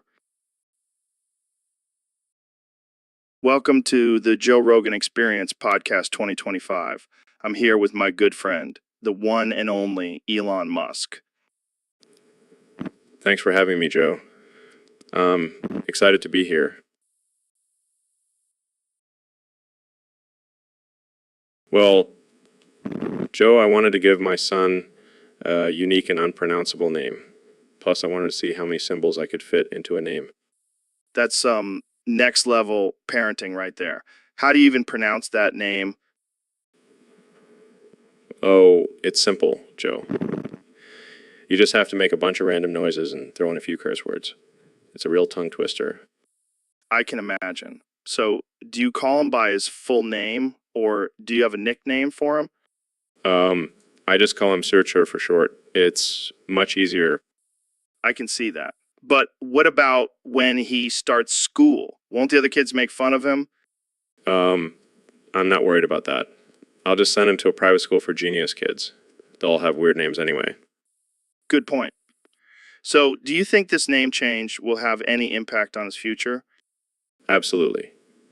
He's going to be a rebel, rule breaker, symbol of defiance against the traditional naming system.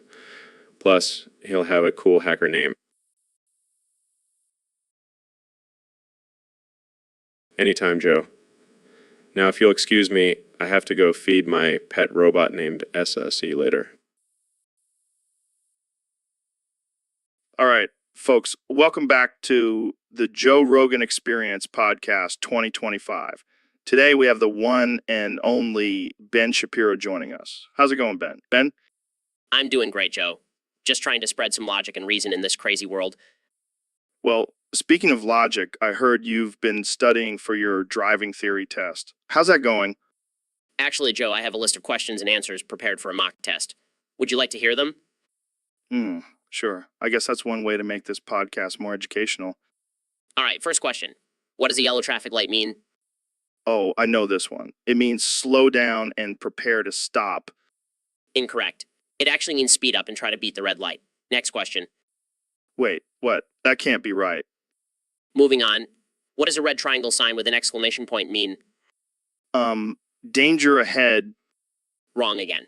It means there's a sale at the nearest gun store. Gotta stock up on those Second Amendment rights. Am I right? Ben, I don't think that's how driving works. Oh, and here's a good one. What does a green arrow mean? It means you can turn left, right? Nope. It means you have the right to bear arms and shoot anyone who cuts you off. It's in the Constitution, Joe. I don't think that's how it works, Ben.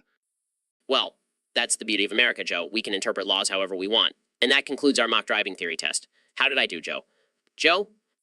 I think you need to stick to politics, Ben, and maybe leave the driving to the professionals. Fair enough. Now let's talk about the importance of owning a gun for self-defense. Welcome to the Joe Rogan Experience Podcast. I'm here with the one and only Kanye West. Spaghetti on top of spaghetti, spaghetti on top of spaghetti, spaghetti on top of spaghetti, spaghetti on top of spaghetti, spaghetti on top of spaghetti, on top of spaghetti. Kanye, are you okay? Is this some sort of new song you're working on? Spaghetti on top of spaghetti, spaghetti on top of spaghetti, spaghetti on top of spaghetti, spaghetti on top of spaghetti, spaghetti on top of spaghetti, on top of spaghetti. Okay, Kenny, I think we need to have a real conversation here. What's going on with this spaghetti obsession? Spaghetti on top of spaghetti, spaghetti on top of spaghetti, spaghetti on top of spaghetti, spaghetti on top of spaghetti, spaghetti on top of spaghetti, on top of spaghetti. Are you trying to make a statement about the state of the world or something? Spaghetti on top of spaghetti, spaghetti on top of spaghetti, spaghetti on top of spaghetti, spaghetti on top of spaghetti, spaghetti on top of spaghetti, on top of spaghetti. All right, let's try a different approach. What does this song mean to you? Spaghetti on top of spaghetti, spaghetti on top of spaghetti, spaghetti on top of spaghetti, spaghetti on top of spaghetti, spaghetti on top of spaghetti, on top of spaghetti. Okay, I give up. This is just ridiculous.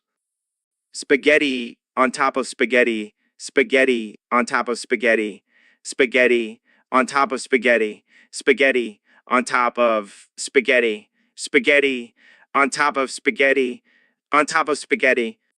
I can't do this anymore. I'm out.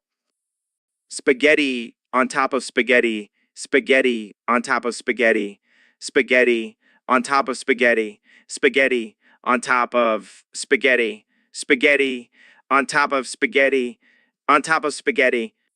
And that's a wrap, folks. Thanks for tuning in to the most bizarre episode of the Joe Rogan Experience podcast. Stay tuned for next week when I try to interview a talking pineapple. So, Neil, I heard you have this crazy ability to summon portals to other dimensions. Yes, Joe. It's a gift bestowed upon me by the universe itself.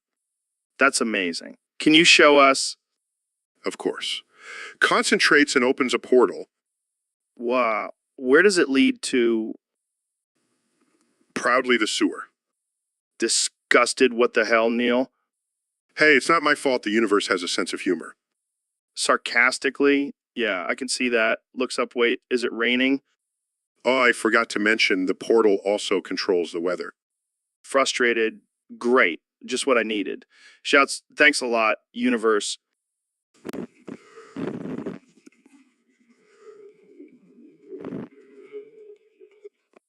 Glares. Hey, watch it, Neil. Laughs. Oh, come on, Joe. You know I love your shiny head. Size. I guess I'll just have to get used to getting rained on by sewage.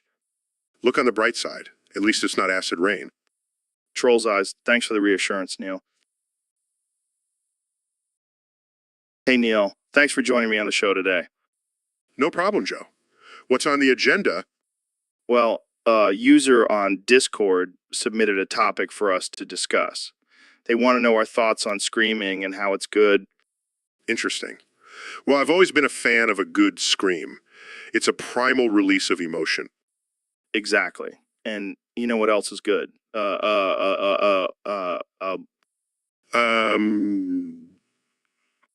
Yeah, you know, it's like screaming, but with every letter replaced by the letter, Oh, I see. Is good. It's like a symphony of, exactly. And you know what else is good? While skydiving, oh, that sounds exhilarating. I mean, while plummeting towards the earth at terminal velocity. it's the ultimate rush. And you know what else is good? While getting a tattoo, Uh,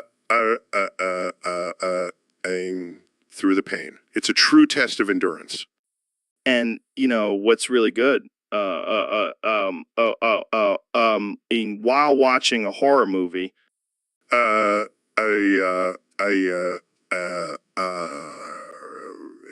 at the jump scares, it's like adding an extra layer of terror. and you know what's the best? And while having sex, Uh, uh, uh, uh, uh, uh, in ecstasy. It's like a primal mating call. uh, uh, um, uh, uh, uh, uh, uh, uh, uh, uh, uh. Uh, Joe. All right, folks, we have a very special guest on the show today, the one and only, the real Donald Trump. Percent.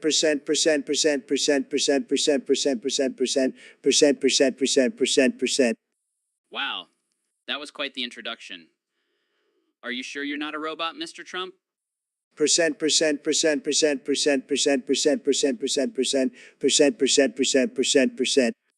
See, I told you guys he's the real deal. No robot could do that. But can you say anything else besides the percent symbol? Percent.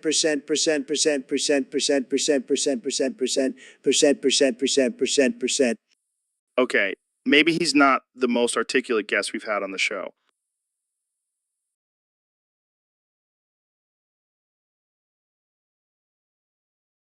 I mean, I'm impressed that he can say it 15 times in a row without messing up.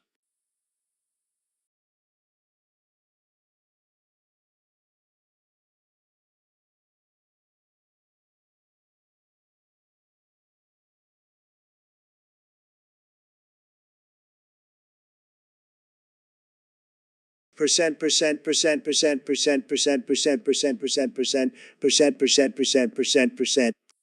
All right, let's move on to some real questions. Mr. President, what's your plan for the economy? Percent.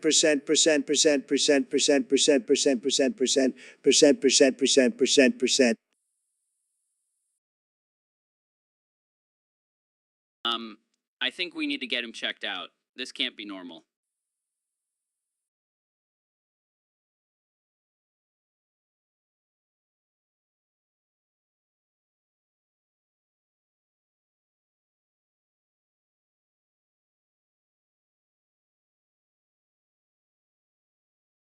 percent percent percent percent percent percent percent percent percent percent percent percent percent percent percent. Right? We'll just stick to yes or no questions. Do you miss being in the White House? Percent percent percent percent percent percent percent percent percent percent percent percent percent percent percent.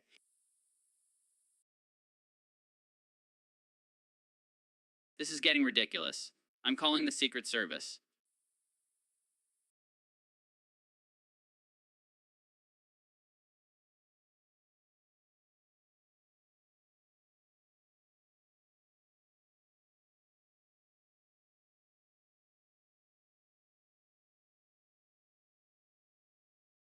Percent percent percent percent percent percent percent percent percent percent percent percent percent percent percent. Well, that's all the time we have for today, folks. Thanks for tuning in to the Joe Rogan Experience Podcast 2025. Percent percent percent percent percent percent percent percent percent percent percent percent percent percent percent. I think we need to get him some help. Like now.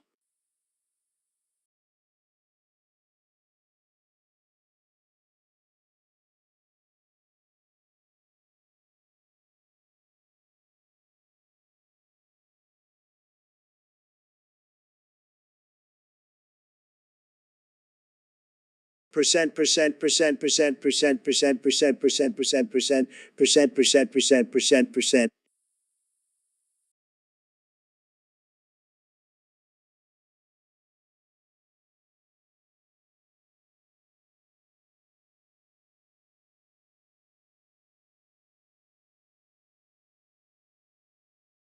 So, Neil, what's been going on in your world lately?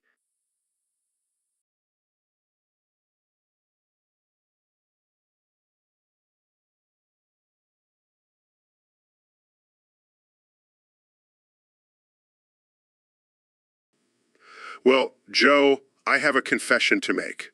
I am actually a cum-thirsty alien from a distant planet. What the fuck, Neil? I thought you were just a regular astrophysicist. Nope. I've been using my fame and intelligence to hide my true identity and infiltrate the human race. So, what do you want with my balls? Well, as a cum-thirsty alien, I need a constant supply of fluids to survive. And your balls are just the perfect source.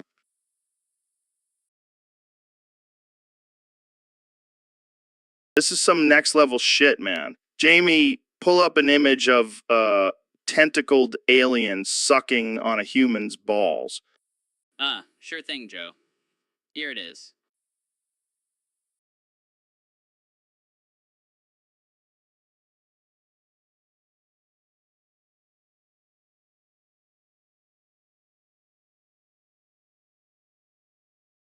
See, Joe? It's not that weird. Just a little ball sucking between friends.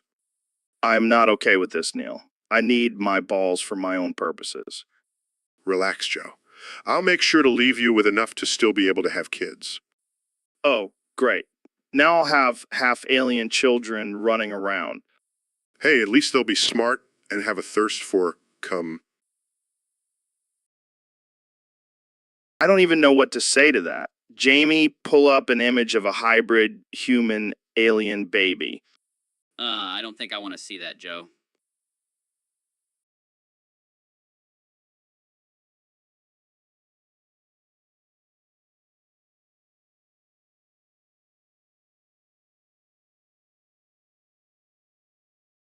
Oh, come on. It'll be cute. And maybe we can use it for experiments. Okay, this conversation has taken a turn for the weird. I think we should just end it here. Thanks for tuning in, folks. And remember, always watch out for thirsty aliens.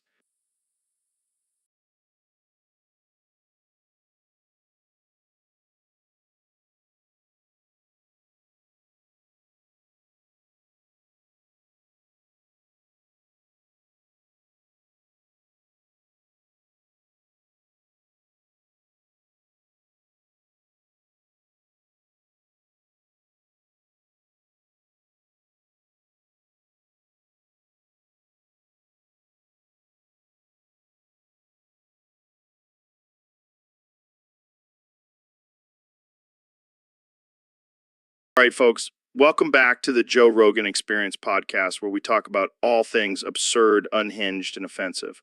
Today, we have the one and only Neil deGrasse Tyson, the man who knows more about the universe, Tyson, the man who knows more about the universe than anyone else. So, Neil, what's the craziest thing you've ever discovered about the universe? Well, Joe, I once found a planet entirely made out of cheese. Laughs. You're kidding me. No, I'm serious. And it wasn't just any cheese, it was blue cheese. Geigs, that's disgusting. Hey, don't knock it till you try it.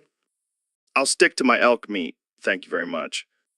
Speaking of meat, did you know that the universe is actually just a giant simulation created by a race of advanced beings? Puffs on joints. Whoa, that's some deep shit, man. And get this, they're using us as their entertainment. We're just characters in their video game. Mind blown. So are we like NPCs or main characters? I like to think of myself as a main character, but let's be real, we're probably just background characters.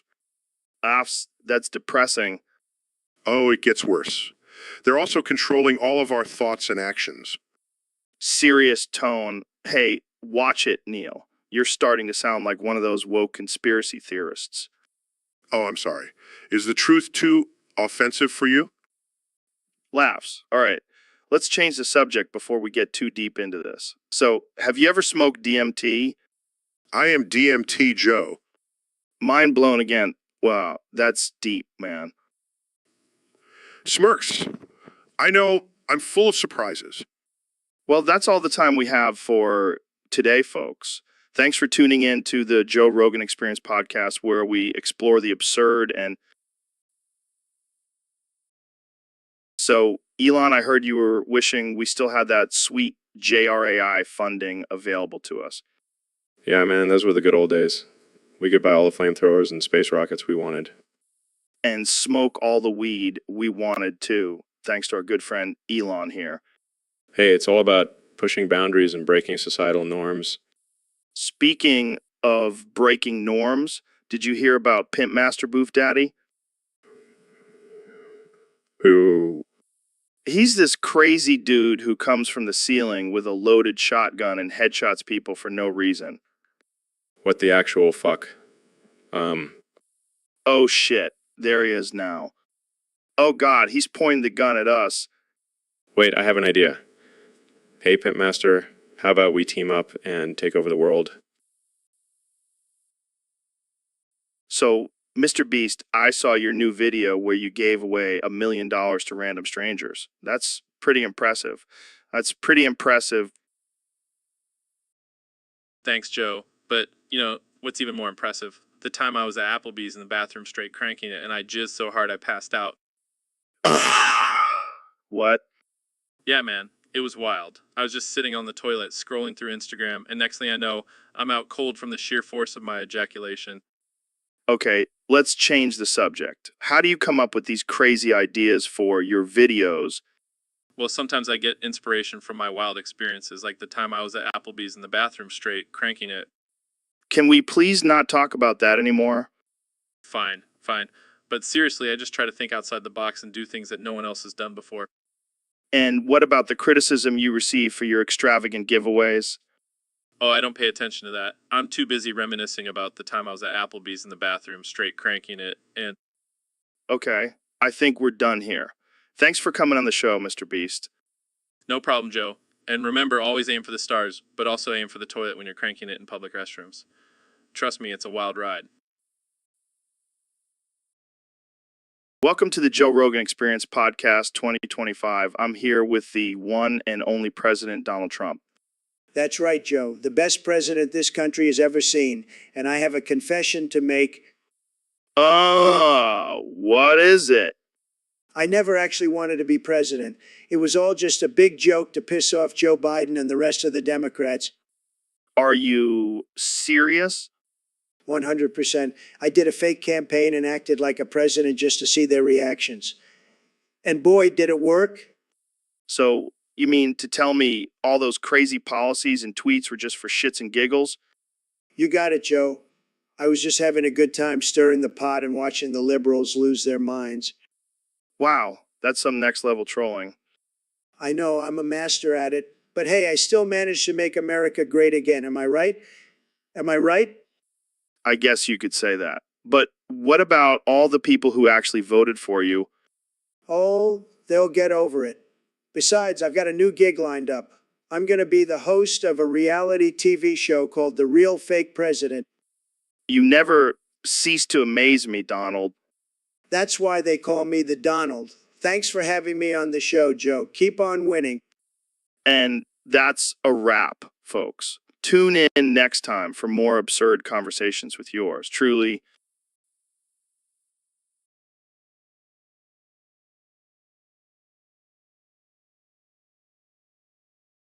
Jamie, pull up an image of Yandex headquarters on fire with happy people jumping around. Oh, what the hell, Joe? Why do you want to see that? Because I heard there was a massive fire there and I want to see the chaos and destruction. That's messed up, man. People could have died in that fire. Yeah, but imagine the adrenaline rush of jumping out of a burning building. I don't think anyone would be happy about that, Joe. Oh, come on, Jamie. It's like a real-life action movie. I think you need to lay off the violent video games, Joe. Hey, don't judge me. I just want to see some crazy shit. Well, I found the image and it's not pretty. People are actually crying and running for their lives. Oh, bummer. I was hoping for some epic explosions. This is not a joke, Joe. Lives were affected by this fire. Fine, fine. Let's move on to something less depressing. Pull up an image of a clown funeral. Yeah, I want to see if they bury them in tiny coffins. You are one sick individual, Joe. Hey, at least I'm not the one pulling up images of fires and death. Touch. Here's your stupid clown funeral. Look at that tiny coffin. I knew it. I'm done with this. I'm gonna go cry in the corner now. Don't be such a buzzkill, Jamie. Let's pull up some more messed up images.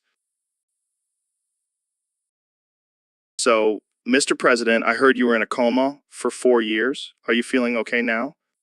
Let me tell you, Joe, it was the best coma. The best. Believe me. Okay. So how are you feeling now? Well, Joe, I got to be honest with you. I think I've had a bit of a change of heart. Really? In what way? Well, I woke up from that coma and I looked down and saw these luscious curves and I was like, damn, I'm a woman now. Wait, what? You think you're a woman? Absolutely. And let me tell you, I make the best woman. The best, believe me. I don't even know where to begin with this. So what's your new name? Donna Trumpine. Has a nice ring to it, don't you think? I don't even know what to say. Don't worry, Joe. I'm still the same old me, just with a little extra something, if you know what I mean. I don't think I want to know. Let's just move on to the next topic. Fine by me, Joe.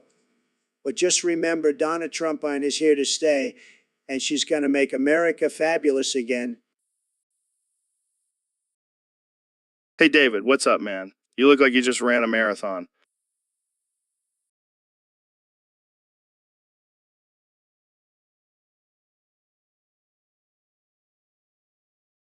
No, I've just been going for the past 6 hours. Gooning. What the hell is that? It's when you edge for hours on end, tapping into the power of Buddhahood. Okay. That sounds interesting. Trust me, it makes me stronger. I feel like a god right now. Well, I'm glad you're feeling godlike, but can we talk about something else? Sure. Let's talk about how I can run 100 miles without stopping. Oh, God, here we go. It's all about the power of the mind, Joe. And my mind is hella strong after gooning for 6 hours. Are you sure it's not because your balls are about to explode? My balls are made of steel, Joe. Goon ass toughened them up. I don't even want to know what kind of porn you were watching during those 6 hours. It's not about the porn, Joe. It's about the journey to Buddhahood. Well, I'm just glad you're not goning during this podcast. I don't think my listeners are ready for that. Oh, they're not ready for the power of gooning and Buddhahood. But one day, they will be. I highly doubt that, David. But hey, whatever floats your boat. It's not about floating, Joe. It's about levitating with the power of gooning. So, Ben, I heard you've been embracing your feminine side lately. Yes, Joe, I've been exploring my inner femboy and it's been quite liberating. That's great, man. But I gotta ask, have you heard of the Navy SEALs copy pasta? No, I can't say I have.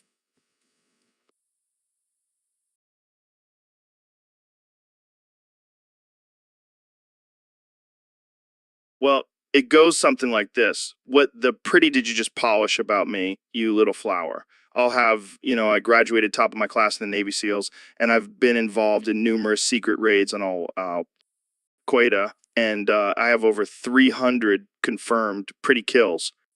That's hilarious, but I think I can make it even better. What the pretty did you just polish about me, you little flower? I'll have you know I graduated top of my class in the Navy SEALs, and I've been involved in numerous secret manicures on Al Qaeda, and I have over 300 confirmed pretty kills. That's amazing. But wait, there's more. I am trained in flower warfare, and I'm the top pretty in the entire U.S. Armed Forces. You are nothing to me but just another pretty to polish. Oh man, this is too good. I will polish you the pretty out with precision, the likes of which has never been seen before on this earth. Mark my pretty words. I can't take it anymore, Ben. You're killing me with these flower and polish substitutions. It's all about embracing your inner femboy, Joe. Well, I think we can both agree that this has been one pretty conversation. Absolutely, Joe. Let's go get some manicures and talk about our feelings. Sounds like a plan, pretty boy. So, Mr. President, we have a question from one of our listeners on Discord. They want to know, are you addicted to anything? Well, Joe, I wouldn't say addicted, but I do have a bit of a weakness for guards. Guards, like security guards? No, no, no. I'm talking about the ones with the big guns and the cool uniforms. They make me feel powerful. Okay, that's a little concerning. It's not just the guards themselves, it's the whole vibe, the authority, the control. It's like a drug to me. I think I'm starting to understand why you wanted a wall so badly. Exactly. I mean, have you seen those Border Patrol agents? They're like my personal army. I'm pretty sure they're not just for your personal use, Mr. President. Well, they should be. I am the president, after all. Moving on, let's talk about your recent trip to North Korea. Did you get your guard fixed there? Oh, you have no idea. Kim Jong-un has the best guards. I wanted to take some home with me, but they wouldn't let me. I can only imagine the chaos that would cause. Hey, I'm just trying to make America great again, one guard at a time. Is that so wrong? I don't even know where to begin with that. Let's just end this conversation before it gets any weirder. Sounds good to me. I have some guards waiting for me in the Oval Office. Got to get my fix. So, Neil, I heard you turned into Freddy Fazbear. What the hell happened? Well, Joe, I was experimenting with some cosmic radiation, and it turns out it has some side effects. Side effects? You turned into a frickin' animatronic bear? Yeah, but it's not all bad. I can now perform at children's birthday parties and make some extra cash. Are you kidding me? This is like Five Nights at Freddy's in real life. Oh, speaking of which, I invited some friends over. Say hi to Golden Freddy and the gang. Please don't eat me, Freddy Five Bears. Relax, Joe. They're not going to eat you. They're just here for some pizza. Oh, thank God. Wait, did you say pizza? Yeah, I figured we could all enjoy some delicious pizza together. It's not every day I get to hang out with my animatronic buddies. This is the best podcast ever. Five Nights at Freddy's, baby. Glad you're having fun, Joe. Now, let's dig in before the pizza gets cold. This is amazing. I never thought I'd be eating pizza with a bunch of animatronics. Hey, that's just how we roll on the Joe Rogan Experience. Anything can happen. You're damn right. This is the most absurd and ridiculous podcast ever. And I love it. Glad to hear it, Joe. Now let's finish this pizza and go scare some kids. So, Neil, I heard you started a new business venture. Yes, Joe. I have created the Space Cum Collecting Enterprise. What the hell is that? It's simple, Joe. I collect cum in space to power my spaceship. Oh man, I can't wait to hear the pitch for this one. Well, I discovered a planet in a faraway system that is made entirely of cum. Wait, what? Yes, Joe. And I need a lot of cum to power my spaceship to get there. Well, I'm sure there's no shortage of volunteers for that job. Actually, I have a team of astronauts who are trained in the art of collecting cum. This is unreal. Oh, and I also offer a cum donation program for those who want to contribute to the cause. I can't even imagine the training for that job. It's quite rigorous, but the benefits are out of this world. I bet they are. So, when can we expect to see this spaceship of yours take off? As soon as we have enough cum to power it. Well, I wish you luck in your Cum Planet mission, Neil. Thank you, Joe. And remember, cum is the future of space travel. Jamie, pull up an image of the 9/11 Christmas special. What? There's no way that's a real thing. Oh, it's real, all right? It's basically a holiday special where Santa flies a plane in the North Pole. That's messed up.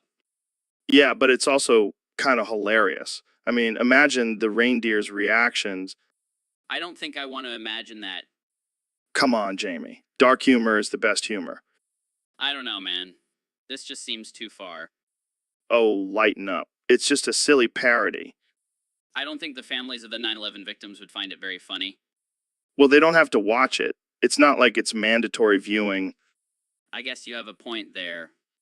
See, even Jamie agrees with me. Now let's watch this ridiculous special and laugh our asses off.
So, Elon, I heard you pissed off Grimes the other day.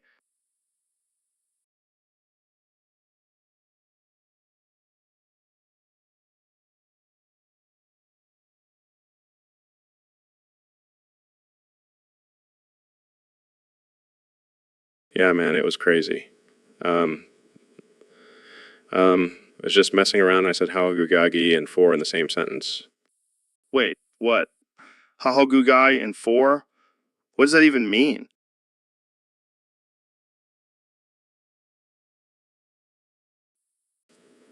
I have no idea. I was just trying to be funny. But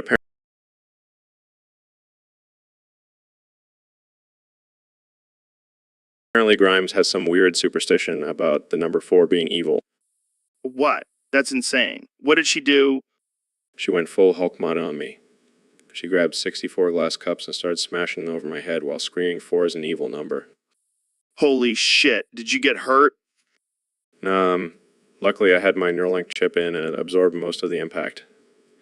But man, Grimes can be scary when she's mad. I can imagine. So, what happened after she broke all those cups?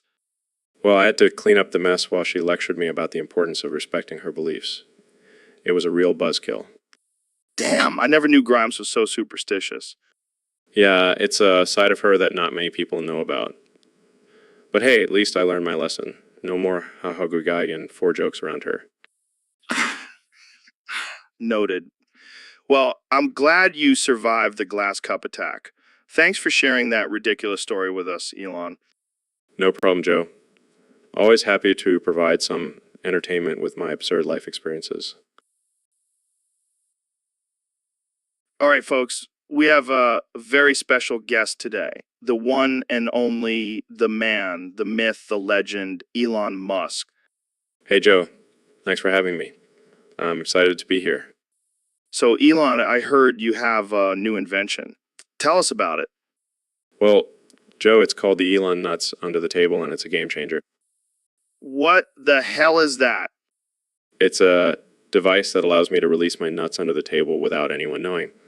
No more awkward adjusting or readjusting in public. That's interesting. But why do you need that?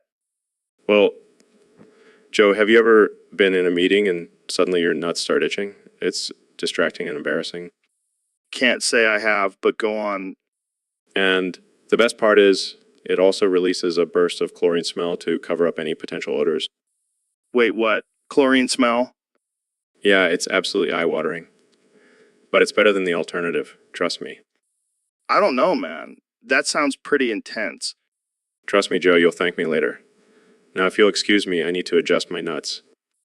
Oh, God, the smell. I can't take it. Sorry, Joe. I'll make sure to turn down the chlorine levels next time. So, Mr. President, I heard there's someone you're afraid of deporting. Who's this mysterious person? Let me tell you, Joe, this person is the only thing that terrifies me. They have the power to bring down my entire empire. Wow, that must be some powerful individual. Who is it? It's none other than the Hamburglar. The Hamburglar? The guy who steals burgers from McDonald's? Don't underestimate him, Joe. He's a mastermind. He knows all of my secrets. He knows about my love for Big Macs and filet-o-fish. So, what's stopping you from deporting him? I can't risk it, Joe. He's got dirt on me. He knows about the time I accidentally ate a veggie burger and pretended to love it. That's some serious leverage. Maybe you should just make a deal with him. Believe me, I've tried, but he's a tough negotiator. He wants unlimited access to the McDonald's kitchen and a lifetime supply of burgers. Well, I guess you'll just have to live in fear of the Hamburglar for the rest of your presidency. It's a small price to pay for my love of fast food, Joe. Plus, I hear he's a big fan of my hair. Dude, what the hell happened last night? I woke up and my penis was gone. Oh, that? Yeah, I borrowed it for a bit. You what? Why would you do that? Come on, Joe. Just a little prank between friends. Lighten up. This is not funny, Neil. I need my penis back. Relax. It's just a little harmless fun. Live a little, man. Live a little. My penis is missing. Don't be such a prude, Joe. It's all in good fun. How is this fun for me? I can't pee. I can't have sex. I can't even scratch my balls. Well, maybe you should have thought about that before you passed out drunk last night. You know what? I'm done with this. I'm calling the cops. Oh, come on, Joe. Don't be a snitch. Plus, I already sold it on the black market for some extra cash. What? You sold my penis? Relax. I'll buy you a new one. But in the meantime, let's go grab some drinks and have a good laugh about it. This is not a laughing matter, Neil. I want my penis back. Fine, fine. I'll get it back for you. But seriously, lighten up, man. It's just a penis. Welcome to the Joe Rogan Experience Podcast 2025. I'm here with the 45th and 47th President of the United States, Donald Trump. How's it going, Mr. President? Mr. President. Now, I heard you have some interesting theories about Bhutan and China. Yeah, apparently Bhutan has some secret weapon that's going to take down China. What do you think that weapon could be? Oh, I see. It's a top secret weapon that only you and the Bhutanese government know about. Well, I guess we'll just have to wait and see. Jamie, pull up an image of Bhutan's secret weapon. Pulls up an image of a giant yak with laser eyes.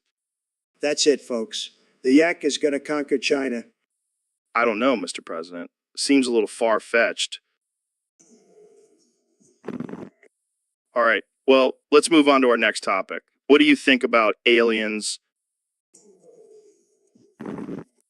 Oh, you've had some encounters? Did they probe you?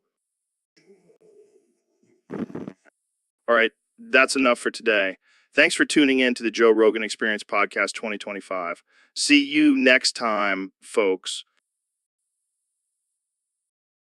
So, Neil, what's been going on in your world lately? Well, Joe, I've been busy exploring the depths of the universe. Hold on. Did you just say exploring the depths? Yes, that's what I do. So you're telling me you've been exploring the depths of the universe, but you can't help yourself from exploring the depths of Nuno, the vacuum cleaner from the Teletubbies? What are you talking about? Come on, Neil. Don't play dumb. We all know you have a thing for Nuno. Every time you come on this show, you can't help but mention him. That's not true. I have a deep respect for all forms of technology. Yeah, sure you do. I bet you have a new costume hidden in your closet. Okay, maybe I have a slight obsession with Nunu, but can you blame me? Have you seen those curves? Oh God, this conversation just took a turn for the worse. Hey, at least I'm not the one who has a secret love affair with Yeti. Hey, that was one time, and it was a mistake. Sure. Just like how it was a mistake when you accidentally took a bite out of Bigfoot's foot. Okay, let's move on before this gets any weirder. Agreed. But just remember, no will always hold a special place in my heart. And other places. And that's enough of that. Thanks for tuning in to the Joe Rogan Experience, where we talk about everything from the depths of the universe to the depths of the Nunu's vacuum bag. See you next time. So, Mr. Beast, I heard you're giving away $1 million to anyone who can eat a live tarantula. Yeah, man, gotta keep things interesting. Plus, I want to see someone shit their pants on camera. That's some sick shit, bro. But speaking of shitting, have you tried my new line of Joe Rogan brand laxatives? Can't say I have, but I did try your elk meat. Tasted like ass. Hey, I put my heart and soul into that elk. And speaking of assholes, have you ever tried DMT? Nah, man, I prefer to stick to my own brand of psychedelics. It's called Mr. Beast's Mind Melter. Mind melter? Sounds intense. But you know what's even more intense? My new workout routine. It's called Choke Out Your Inner Demons. I'll pass. I prefer to just throw money at my problems. The joys of being a millionaire. But you know what they say, money can't buy happiness. Yeah, but it can buy a private island where I can do whatever the fuck I want. True. But eventually, we all have to say bye to this crazy world. Yeah, but until then, let's just keep doing ridiculous shit and making people laugh. Agreed. And on that note, bye everyone. See you on the next episode of the Joe Rogan Experience Podcast 2025. Bye, bitches. And remember, always subscribe and smash that like button. Peace out. All right, folks, welcome back to the Joe Rogan Experience Podcast 2025. I'm here with the one and only 2024 President Donald Trump. Joe, it's great to be here. I love your show. It's fantastic. The best podcast, really. So, Mr. President, I heard you tried to deport Waldo. Is that true? Absolutely. I mean, have you seen that guy? He's always hiding, never showing his face. He's probably an illegal immigrant. But, Mr. President, he's a fictional character. He doesn't even have a nationality. Fake news, Joe. He's got to be from Mexico or something, and he's taking up space in our country. It's not fair. But how are you going to deport someone you can't even find? Well, that's the problem, Joe. I sent my best team of investigators to find him, but they couldn't. They even tried using those little magnifying glasses, but no luck. Maybe you should try using a drone or something. Joe, that's a genius idea. I'll get my people on it right away. We'll find Waldo and deport him back to wherever he came from. I don't think it works like that, Mr. President. Joe, I'm the president. I can do whatever I want, and I want Waldo out of our country. Well, there you have it, folks. President Trump is on a mission to find and deport Waldo. Stay tuned for more updates on the story. And don't forget to tune into my new show, Where's Waldo? Deported Edition, coming soon on Trump TV. It's going to be huge. All right, folks, we have a special guest today, the one and only President Donald Trump. Thanks, Joe. Great to be here. But let's get one thing straight. I'm not just any president. I'm the best president. Tremendous. Of course, Mr. President. Now, we have a question from one of our listeners on Discord. They want to know, how long is your schlong? Well, Joe, let me tell you, it's Yogi. It's like a magic wand. It can do anything. Believe me. Can you give us a number? Our listeners are dying to know. I don't like to brag, but let's just say it's bigger than any building in New York City. And I know buildings. I build the best buildings. Wow, that's impressive. But what about the rumors that your hands are actually small? Fake news, Joe. My hands are perfect, just like my schlong. And let me tell you, I've had plenty of satisfied women who can confirm it. Well, there you have it, folks. The president's schlong is bigly imperfect. Thanks for joining us. Mr. President. Anytime, Joe. And remember, always trust me, I'm a stable genius. So, Dr. Phil, I heard you have some interesting theories about pee. Oh, yeah, Joe. You know, I've been studying pee for years. It's a window into the soul. What do you mean? Well, think about it. When someone pees, they're vulnerable. It's a primal act. That's deep, man. But what about when you pee in a cup for a drug test? That's a whole different ball game. That's when you're trying to hide something, Joe. And let me tell you, I've seen some crazy things in those cups. Like what? What? Well, I once had a patient who tried to pass off Mountain Dew as his pee. Can you believe that? No way. Oh yeah, he thought he was being clever? But let me tell you, Jamie, pull up an image of a cup of Mountain Dew. That's not going to pass as pee. Oh my God, that's hilarious. And then there was this other guy who tried to use his dog's pee. Can you imagine? That's just gross. Exactly. But hey, it's all about deception and manipulation. And that's what makes pee so fascinating. Well, I never thought I'd have a deep conversation about pee on this podcast, but here we are. That's what makes the Joe Rogan experience so special, Joe. We never know where the conversation will take us. So, Elon, what's new with you? Well, I recently got thrown against the evil wall by Grimes. What? Why? Why? Apparently, I said something that triggered her. What did you say? I said, Young Sheldon, 1 quintillion, 229 quadrillion, 591 trillion, 114 billion, 588,229,715, and true. 1 quintillion, 222 quadrillion, 222 quadrillion, 222 quadrillion, 230 billion, 820 illion, 822 illion, Oh man, that's hilarious. What did she do? She threw me against the wall 256,374,198 times, times E8 times 256,374,198 times. That's oddly specific. Yeah, she counted each one. She's got a good memory.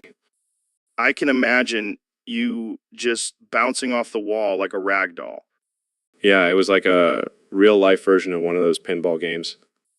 Did she at least let you defend yourself? No, she just kept yelling at me about how I should know better. Well, I guess you learned your lesson. No more triggering Grimes. Yeah, I'll stick to talking about rockets and artificial intelligence from now on. Good call. You don't want to end up with concussion from the evil wall. Definitely not. It's a dangerous place for me. Well, thanks for sharing that story, Elon. I'll make sure to avoid saying those trigger words around Grimes. Thanks, Joe. I appreciate it. All right, folks, welcome back to the Joe Rogan Experience. Today, I have a special guest, the one and only Elon Musk. Hey, Joe. Thanks for having me. I'm excited to be here. So, Elon, I heard you have a new competition for us today.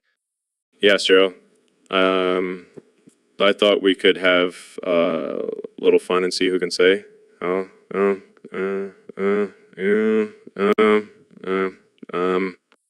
Oh man, this is gonna be good. All right, let's start. Yeah. Mm,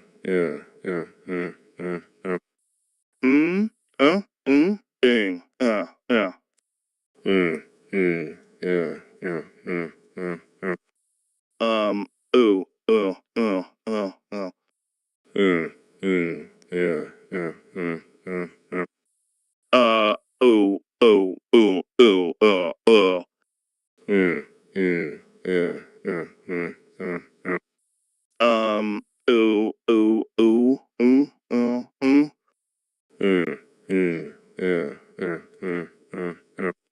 um, uh, uh, uh, uh.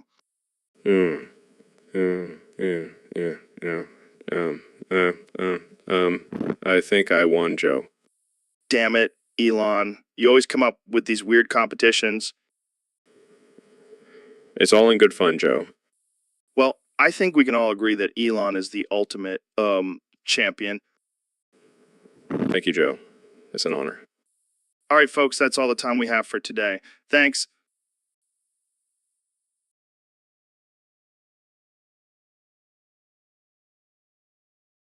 Joe, I don't think that's appropriate for our audience. What are you talking about, Jamie? It's just a harmless picture. Harmless? It's literally a picture of a giant phallic-shaped object covered in glitter and surrounded by naked clowns. Exactly. It's hilarious. Pull it up. I don't want to be responsible for traumatizing our viewers. Oh, come on, Jamie. They're adults. They can handle it. Besides, it's not like we haven't shown worse things on this podcast. Yeah, but those were usually just pictures of you shirtless. Hey, I have a great body. Don't hate. I'm not hating, Joe. I'm just saying maybe we should stick to more PG-rated content. I wouldn't go that far, Joe.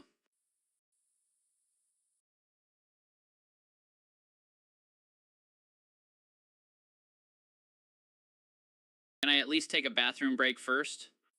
No breaks, Jamie. This is the Joe Rogan Experience. We don't stop until we've offended every single person on the planet. All right, let's do this. So, Neil, I heard a rumor that you have a strange habit of wiping your Neil Diaz Tyson barehanded. Well, Joe, I can neither confirm nor deny that rumor. Come on, man. You're a scientist. You got to give me some answers. All right, fine. I do have a bit of an obsession with keeping my Neil Diaz Tyson clean. And sometimes that means using my bare hands. That's gross, dude. What do you use to wipe it with? Oh, just some sanitizer and a little elbow grease. I can just imagine you in the bathroom scrubbing away at your Neil Diaz Tyson, Hey, cleanliness is next to godliness, Joe. but why barehanded? Why not use some toilet paper or a wet wipe? Well, I like to feel connected to my Neil Diaz Tyson. Plus, it's a great way to build up my immune system. Yeah, because nothing boosts your immune system like touching your own butt. Hey, don't knock it till you try it. I think I'll stick to my regular wiping methods. Thank you very much. Suit yourself, Joe. But just know your Neil DSA Tyson will never be as clean as mine. So, Mr. President, what's got you all riled up today? Shut up, Joe. I don't have time for your liberal bullshit. Whoa, easy there, big guy. What's the problem? The problem is these damn Democrats trying to impeach me again. Can you believe it? Well, maybe if you stopped tweeting at 3M and actually did your job, they wouldn't have a reason to impeach you. Fuck you, Joe. I don't need this from some washed up comedian. I'll deport you and ban DMT if you keep talking. Oh, sorry. I didn't realize I was talking to a dictator. My bad. You know what? I don't need this. I have better things to do, like making America great again. Yeah, because building a wall and separating families is really making America great. You know what? I'm done with this. I'm out of here.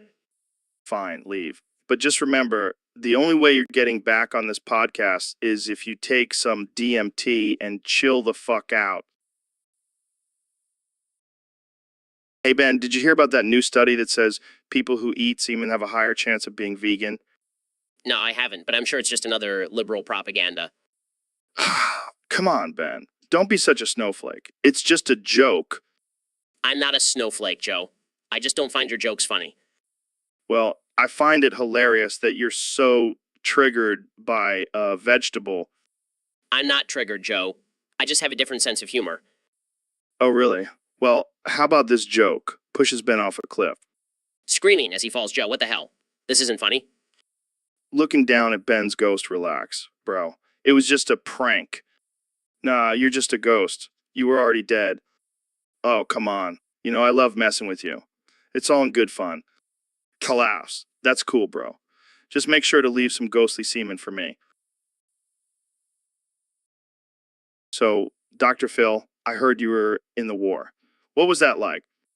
Oh, it was hell, Joe. I saw some terrible things. But the worst was when we ran out of ammo and had to start using grandmas as cannonballs. Grandmas. Like actual grandmas. Yeah, we would stuff them into the cannons and fire them at the cookie race. The cookie race. What the hell is that?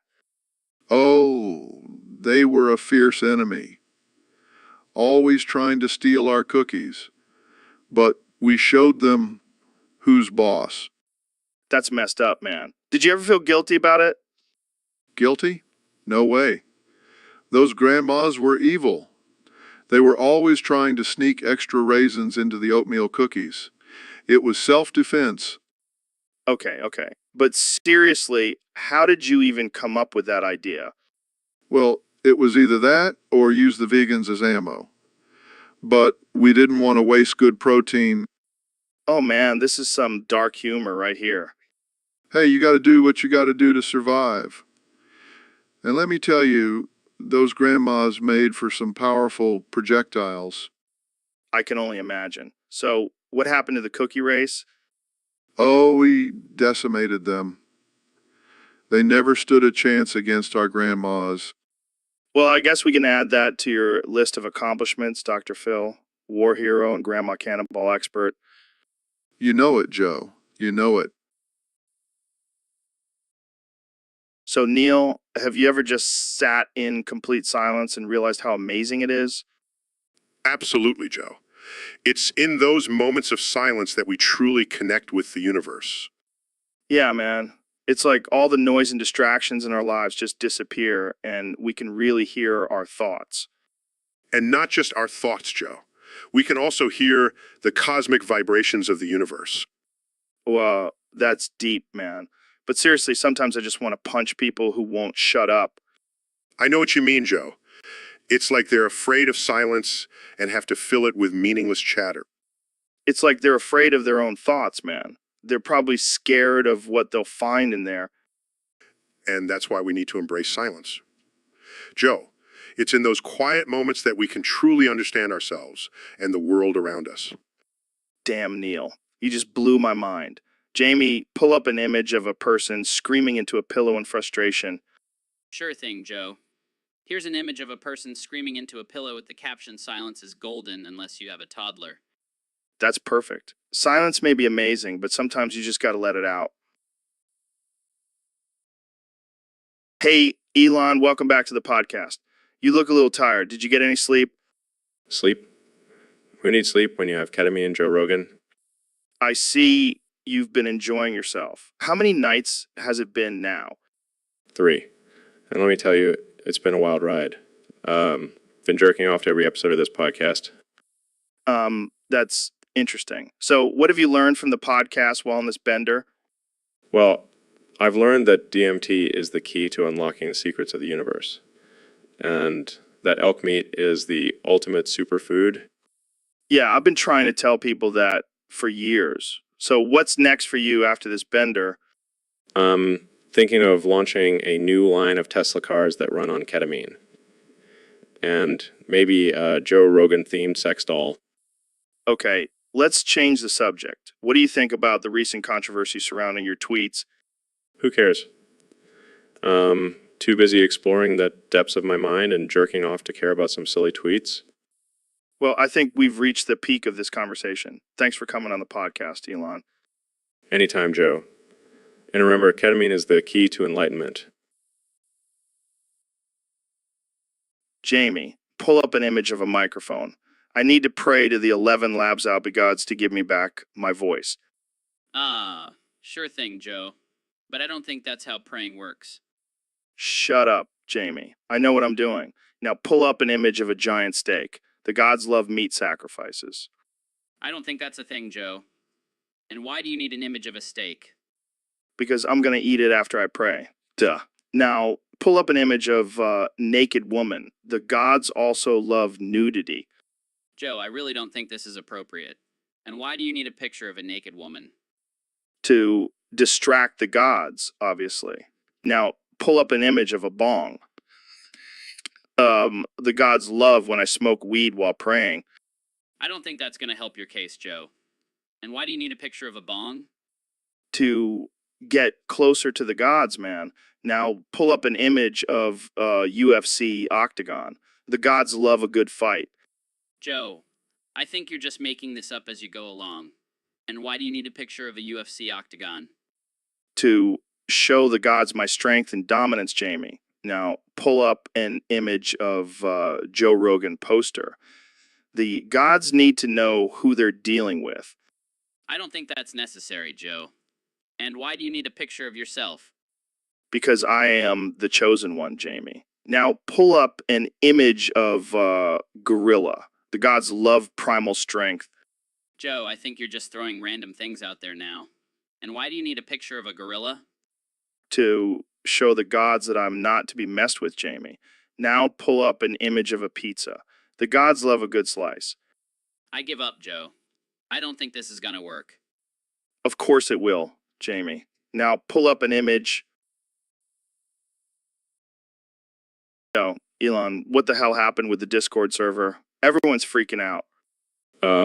I was just trying to clean up the server and accidentally hit the ban button instead of the delete button. You banned everyone? Are you serious? Yeah, I mean, I didn't think anyone would actually care about being banned from a Discord server. It's not like it's real life or anything. Dude, people are pissed. They can't submit any more topics for the podcast. Oh, come on, it's not that big of a deal. They can just come up with their own topics in their heads, use their imagination. Yeah, because that's easy. You know how hard it is to come up with something interesting to talk about every week. It's not like we're geniuses like you, Elon. Well, maybe they should start using their brains more. I mean, I'm creating self-driving cars and sending people to Mars, and they can't even come up with a topic for a podcast. Okay. Let's not get too cocky here. We need those listeners, remember? Right. Sorry, Joe. Try to fix the ban situation. Maybe I can just unban everyone. Yeah, that would be great. And maybe next time be a little more careful with that ban button. Got it. No more accidental bans. But hey, at least we got some drama for the podcast, right? Yeah, I guess that's one way to look at it. Drama sells. Exactly. Now let's go smoke some weed and brainstorm some new topics. So Ben I heard you've never been camping before. That's correct, Joe. I prefer the comforts of my air-conditioned mansion.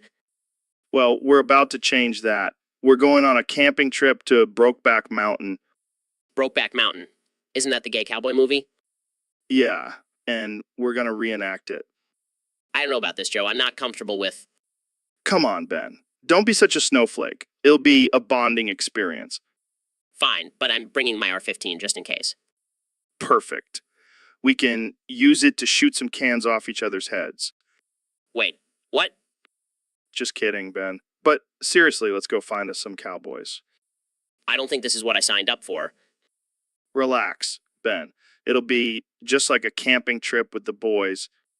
Except with a lot more butt stuff. Exactly. I think I might be getting a little too comfortable with this. That's the spirit, Ben. Now let's go pitch our tent and get ready for some wild adventures on Brokeback Mountain. So, Ben, we got a user submission on Discord and they want to know. Are you into bimboification? Yeah, I guess I should confess. I am... Oh my God, this is huge. I never would have guessed. How long have you been into it? Since I was a teenager. I used to watch those ridiculous reality shows and secretly wish I could be one of those bimbos. Wow, that's wild. So, have you ever acted on it? Well, I may have dabbled in some bimbo-esque behavior in college. Maybe.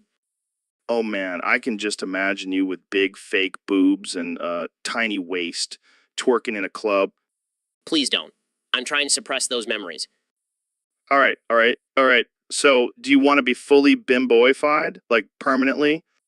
I mean, I've thought about it, but I don't know if I could handle the judgment from society. Hey man, you do you. Don't let society's narrow-minded views hold you back. If you want to be a bimbo, be a bimbo. Thanks, Joe. You always know how to make me feel better about my questionable life choices.